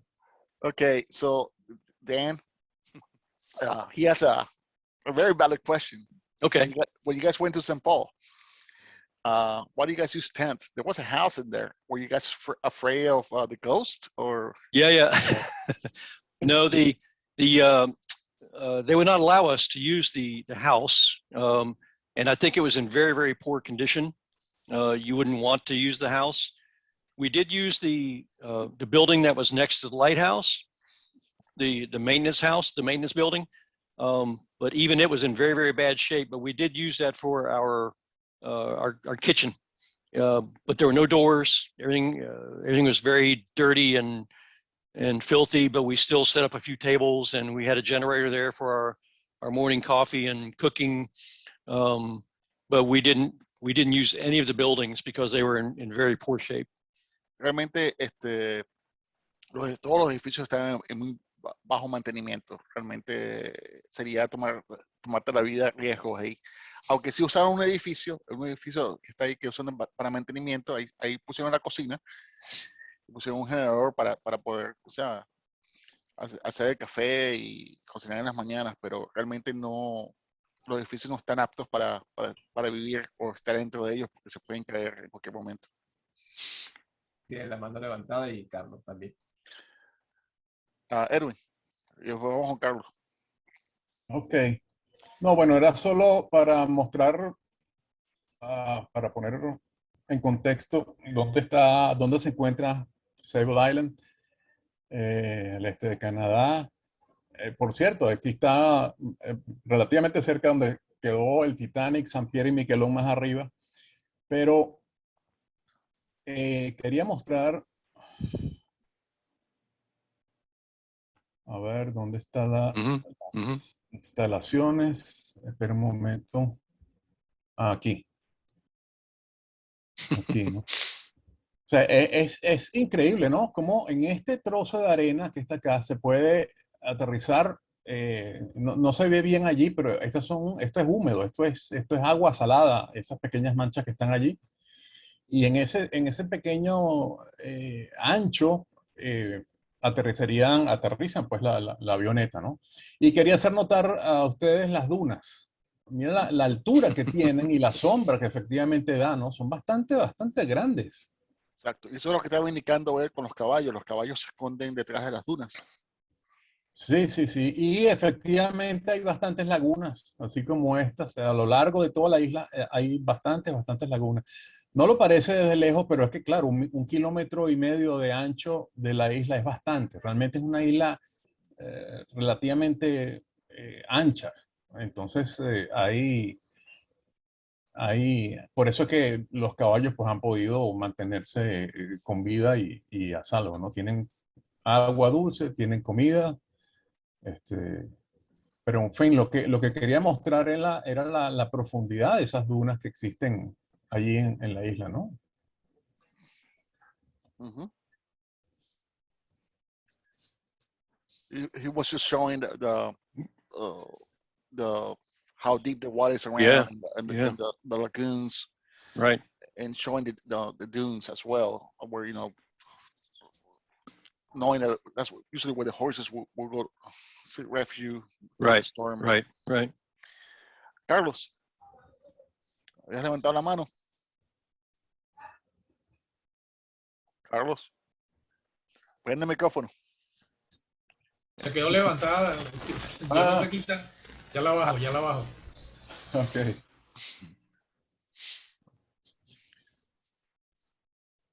Ok, muchachos, otra pregunta, muchachos. Aprovechen que es gratis hoy. Ramón, estás calladito. Interesante lo que comentaba sobre FT8, que era, oye, es una inquietud que particularmente a mí me surgió desde el primer momento en que conocí que existía esa modalidad en 2017, a mediados del 2017, cuando empezaron a hacerse las primeras transmisiones y la facilidad, tremenda facilidad de lograr hacer comunicados en forma totalmente automática. Y honestamente, como tú dices, eso es un software abierto. Yo creo que va a ser muy difícil. Este es otro tema, pero como se tocó en la presentación, va a ser muy difícil poder resolverlo, a menos que la RRL decida sacar esa modalidad del programa del DXCC. Edwin is referring to what you were saying about the whole FTA controversy and the whole automation of FTA, especially being sort of an open software situation where people are going to modify. And he brings up a good point that ARRL eventually will have to make a decision of how to deal with this. And so I'm going to ask the question because Edwin brought up a good point here. And I'm going to ask, I mean, maybe more towards the Yoda. Which way you think is going to lean here? Are they going to just say a special diploma for FTA, so that way they isolate it and irritate everybody else in the world who's into it? And which, by the way, I deleted the software of my computer, so unless P5 comes only on FTA, I want to install it again. So IOTA has already taken steps to. They're not going to separate it out. It's a digital mode. So the only thing IOTA is doing is following ARRL, who I think has already said that they are not going to credit fully automated operations. Now, how do you police that? You really can't.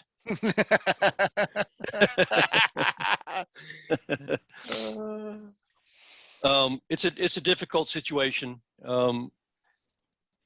I just don't know how it's going to be policed. It's going to be up to the expeditions to validate the fact that they either did or did not use automated software and standalone rigs and antennas, and this could be a wave of the future that just overtakes us, unfortunately. IOTA makes the case that this should be about skill.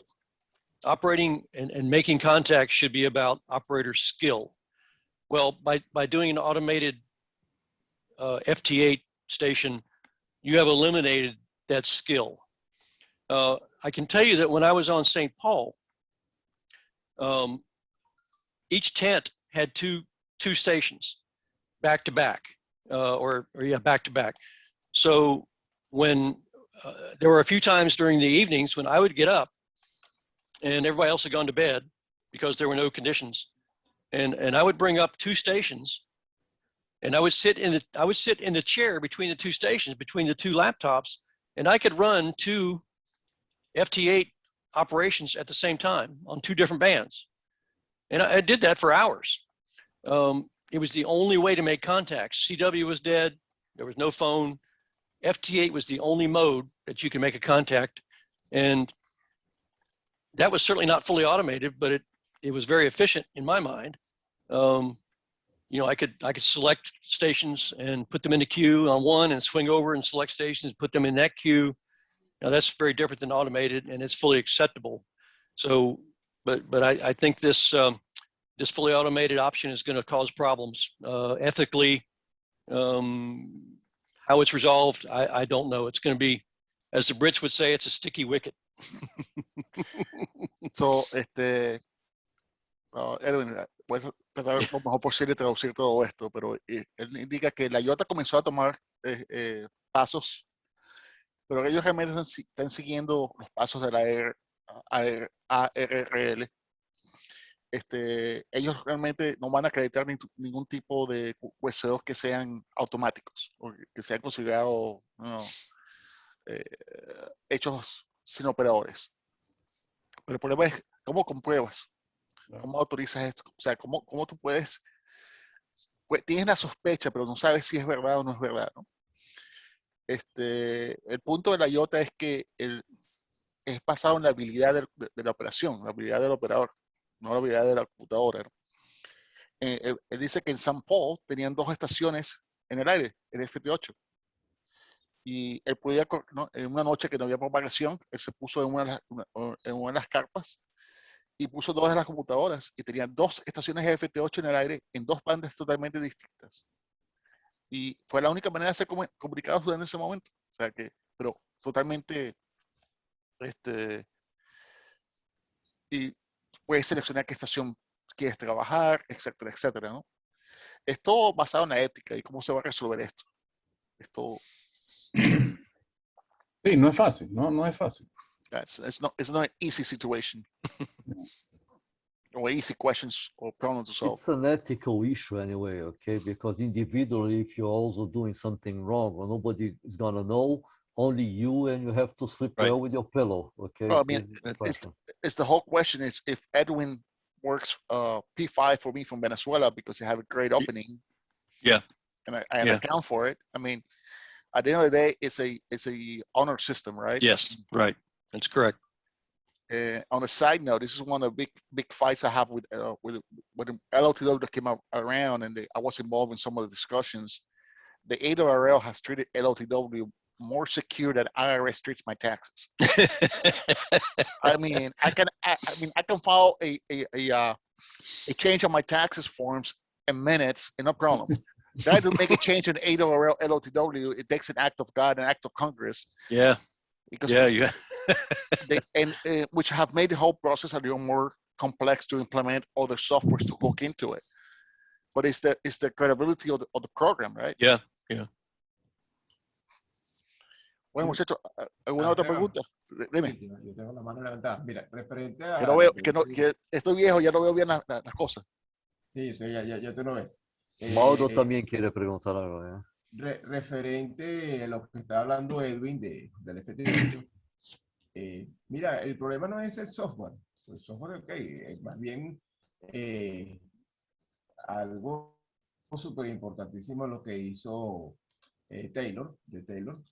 Es increíble lo que puede copiar el software. El problema está en el operador, que se ha hecho flojo. O sea, eso se ha convertido al operador una persona floja, fácil de hacerlo, imagínate, y allá los que colocaron o pudieron hacer que el programa trabaje automáticamente, y eso es lo único que ha hecho mal el FT8.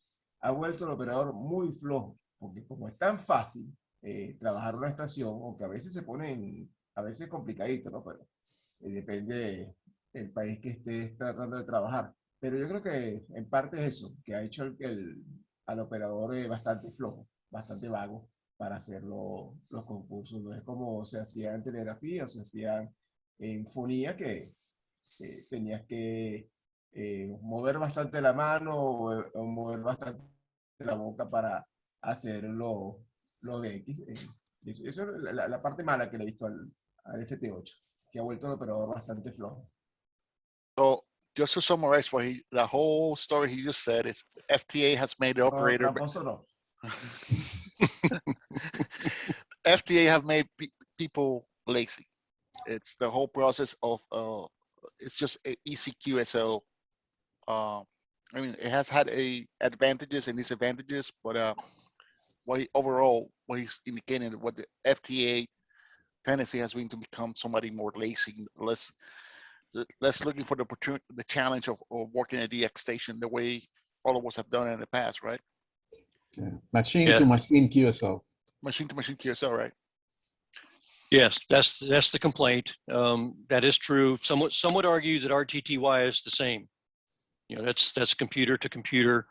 However, there's direct interaction. Yeah. At each step there's direct, and that's what the IOTA and I think DXCC has said, that those automated QSOs, that for an FTA QSO to count, there has to be operator intervention at the time of the QSO. So you can't start something and walk away and come back an hour later and find out you worked somebody. So they want the operators to, and which is what I was doing on St. Paul. I was going back and forth and physically selecting people to work. And then, so I was directly interacting with those two computers, whereas in an automated situation, that's not the case. So yes, I agree. There are very, very difficult moral problems coming up with FT8 and full automation. It's going to be the honor system, and hopefully the hams will abide by that. Antonio, acuérdate también, él indica que, por ejemplo, RTTY es un modo válido, pero por supuesto, RTTY el operador está comunicándose con la computadora haciendo el proceso. Todo esto va a caer bajo el sistema ético de la radioafición. Exacto. Y antes de pasar la palabra a la próxima persona, Skip, thank you very much for connecting from Japan. I think you're the first Japanese stations we have here. So I love you guys in 15 meters every afternoon here from Tennessee. You guys come in loud and clear, no problem. Yeah. So see you on the pilots, my friend. Ramón, ¿tenías una pregunta? I got a one. Okay, yes. Oh, I'm sorry. I was going to ask Skip, he's on the other side of the world for us. And I just wanted to know what people from East Asia plans every time expeditions are taking place on this side of the world. If Skip can talk to us about it, go ahead.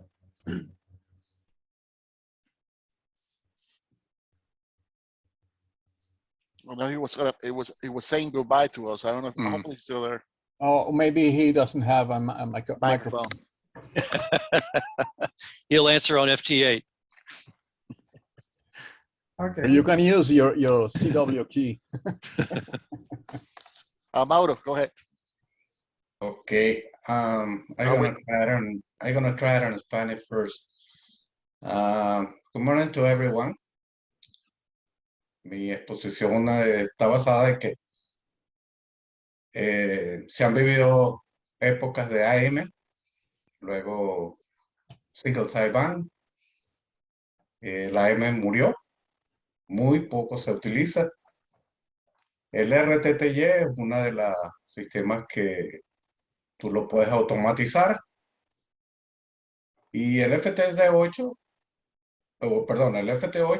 puede cambiar el futuro de las comunicaciones, no tan solo de radioaficionados, sino de otros sistemas.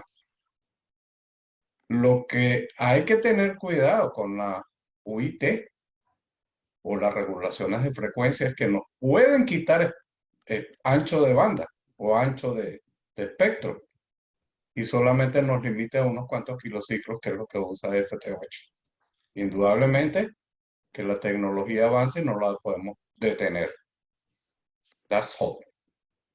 All right, so let me try this real quick then. So, you Okay. know, we started ham radio with AM, and then single sideband came along, and we have Reedy.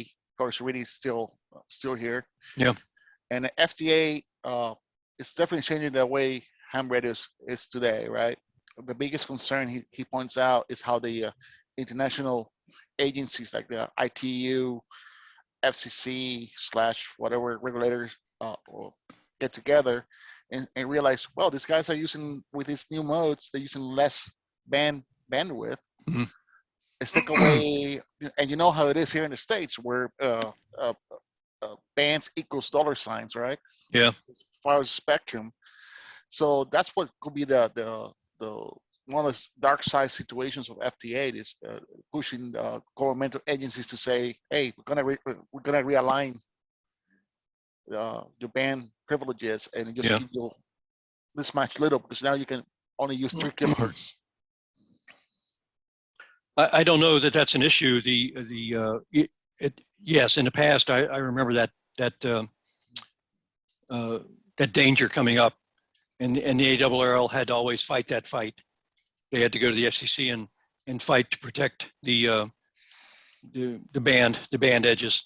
And I think it was always a bigger problem during the downside of the sunspot cycle, because you could tune around a band when in the low spot of the sunspot cycle, and there'd be no activity, almost no activity across the entire 15-meter band or 10-meter band or 20 meters. There's usually something, but now with I think maybe the issue is the opposite, because at least with FT8, even on what sounds like a dead band on 15 meters, you go up to 21,074, and there's a solid hum of activity for those 3 kilohertz.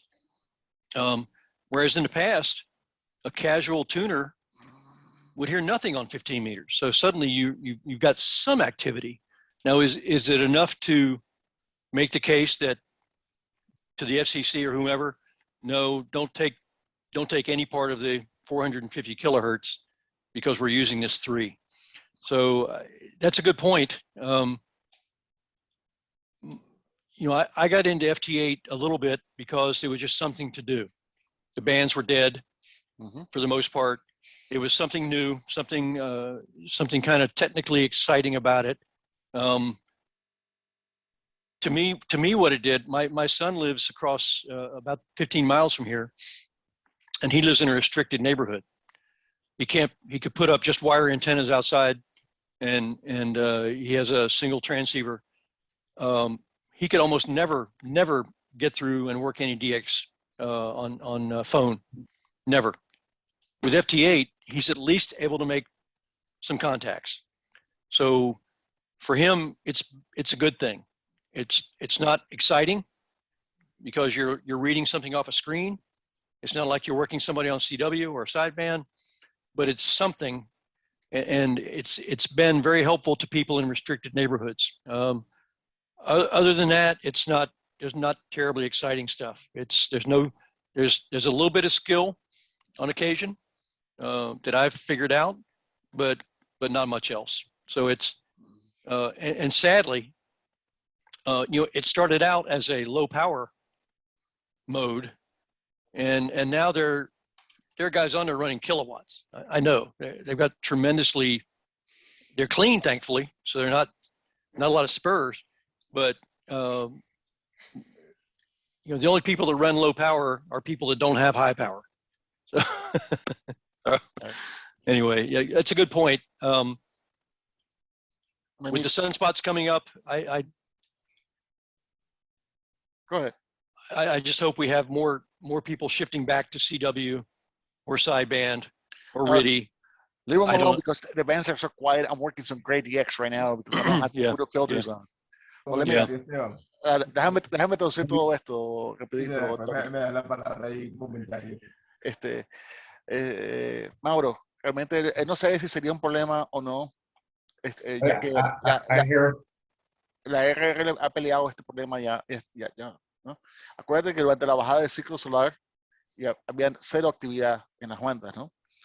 Lo que hizo FT8 fue que hasta una banda muerta en 15 metros, ¿no?, encuentras actividad, ¿no? En el pasado, no, pero es un buen punto, ¿no? No, pero lo importante es que no se haga en forma automática. Eso creo que es el punto principal acá y es el punto que comentó. La parte honorable. Bueno, como indica Dan, FT8 tiene sus ventajas. Por ejemplo, el hijo de él, y eso lo vemos mucho aquí en Estados Unidos, que tú vives en una zona que te restringe poner antenas, que te restringe poner tus equipos. Puedes montar una sesión muy básica y estar en el aire, ¿no? Sí. Ahora, la parte ética es la parte de automática del proceso. Bueno, es importante recordar de que en muchos países, pues, ya no hay teléfonos monederos. Lo que tenemos son celulares y eso es tecnología, avance. El FT8 indudablemente que nadie lo va a detener. Pero lo más preocupante es lo que mencioné. En vista de que necesitamos muy poco ancho de banda, pues ya no va a haber posibilidades de operar en la sección de sideband, de telegrafía, de televisión, etc. Yeah, the biggest concern is they're taking away of a bandwidth, a band allocations, because we're not the excuse is going to be that you guys are no longer need this much bandwidth. Yeah. So I don't know. I hope that the ARRL, which, as you know, wields a lot of power, can keep that from happening. But it's a valid concern. Es un buen punto, Mauro. Yes, I know. You should remember when maybe 15 years ago, some ham radio use AM was 10 kilohertz. Yeah. Bandwidth. Yeah. Right now we use a little bit, you know. Right. Antonio, ¿tenías una pregunta? Sí, un comentario con referente, sé que a algunos le va a caer mal el comentario. Pero creo que la única modalidad que se mantiene fiel a los principios de la radioafición es la fonía. Explico. No arrugue la cara, Edwin. En los últimos tiempos hemos visto que hasta la telegrafía, muchos operadores no copian telegrafía, pero gracias al computador tienen hasta más de 300 países o entidades trabajadas y confirmadas sin saber telegrafía. De hecho, si no me equivoco, el monje Apolo no hacía telegrafía. Él usaba un software para decodificar. Entonces creo que también en parte, no solo quizás los modos digitales, sino también en ciertos modos, las computadoras han ayudado mucho y hay cantidad de telegrafistas que no copian nada. De verdad no copian ni una A, ni un DIDA se pueden copiar. Todo lo hace la computadora. Pero no lo puedes llamar telegrafista. Sí, No. pero te hacen el QSO. Sí, bueno, pero hay intervención humana, pues. Evidentemente hay una intervención humana. La persona decodifica, la persona lee, la persona sabe cuándo transmitirlo. Por eso insistí yo que el problema es la automatización. La automatización de comunicados vía fonía tampoco la apruebo. La automatización de comunicados vía telegrafía tampoco la apruebo. Cualquier modo automático. Claro. Cualquier modo automático. So Dan, Lo que pasa es que lo digo en el sentido que a mucha gente ha crucificado a la gente que hace... Es otro tema. Oye, es otro tema para otro sábado. Lo tengo medio crucificado. Lo tengo medio crucificado. Pero también, pues te digo, hay gente que te hace telegrafía y sin tener idea de lo que es ni siquiera un DIDA. Ni siquiera sabe lo que es, ni siquiera puede reconocer un CQ en telegrafía. Y tiene más de 300 entidades trabajadas y confirmadas. Well, his point is, this whole long conversation was going back and forth about, overall things sideband still stand, and in CW, people have automated the CW process. And yes, there's ways to now to decode CW without even knowing CW. Sure. And transmit CW without knowing how to transmit CW, right? Right. So if that process... Mira, perdón, y no solamente es el riesgo de que los organismos reguladores limiten las bandas disponibles para la radioaficción, sí, que se ha mencionado, sino también los límites de potencia. O sea, no, ahora todo el mundo puede trabajar QRP porque con FT8, imagínate. Exactly. But anyway, Dan, I want to say thank you so much for your time today. Thanks for the extra the bonus presentation, and for you to be able to keep up with this rambunctious. Actually, they're well behaved today as compared to other Saturdays. And I really do appreciate you. And you're more than welcome to stick around. We usually have we'll stop the recording in a second. Usually we have like an open session where everybody hangs out for a little bit. But thank you so much for coming here. On behalf of the Asociación de Venezuela and everybody here, I want to say thank you so much. Muchas gracias. And this is your house. Venezuelan people are very friendly. Oh, I know. Yeah. And we are always welcome you. I'm sure Ramon is going to say something, being that he's the lead person. Ramon is the person who calls me in the middle of the night saying, I need you to do me a favor. I know exactly how it's going to go after the conversation goes, right? Okay. Well, it's been a great pleasure. Thank you for inviting me, Steve. And it's a wonderful group. I'm glad to be able to get in and make the presentation. And I may pop in again and maybe give you some updates about do so. What's going on. Yeah. I'll be pinging you to do the same presentation for my local club here in Memphis, but we'll talk about that later. Okay. But, this recording will be uploaded to YouTube to the channel, so it'll be available. I'll give you the link once it's published out there, so people can see it, because it's a great presentation. When I first saw it with the Madison group, I'm like, I told Ramon, I'm gonna go and start knocking on doors. Okay.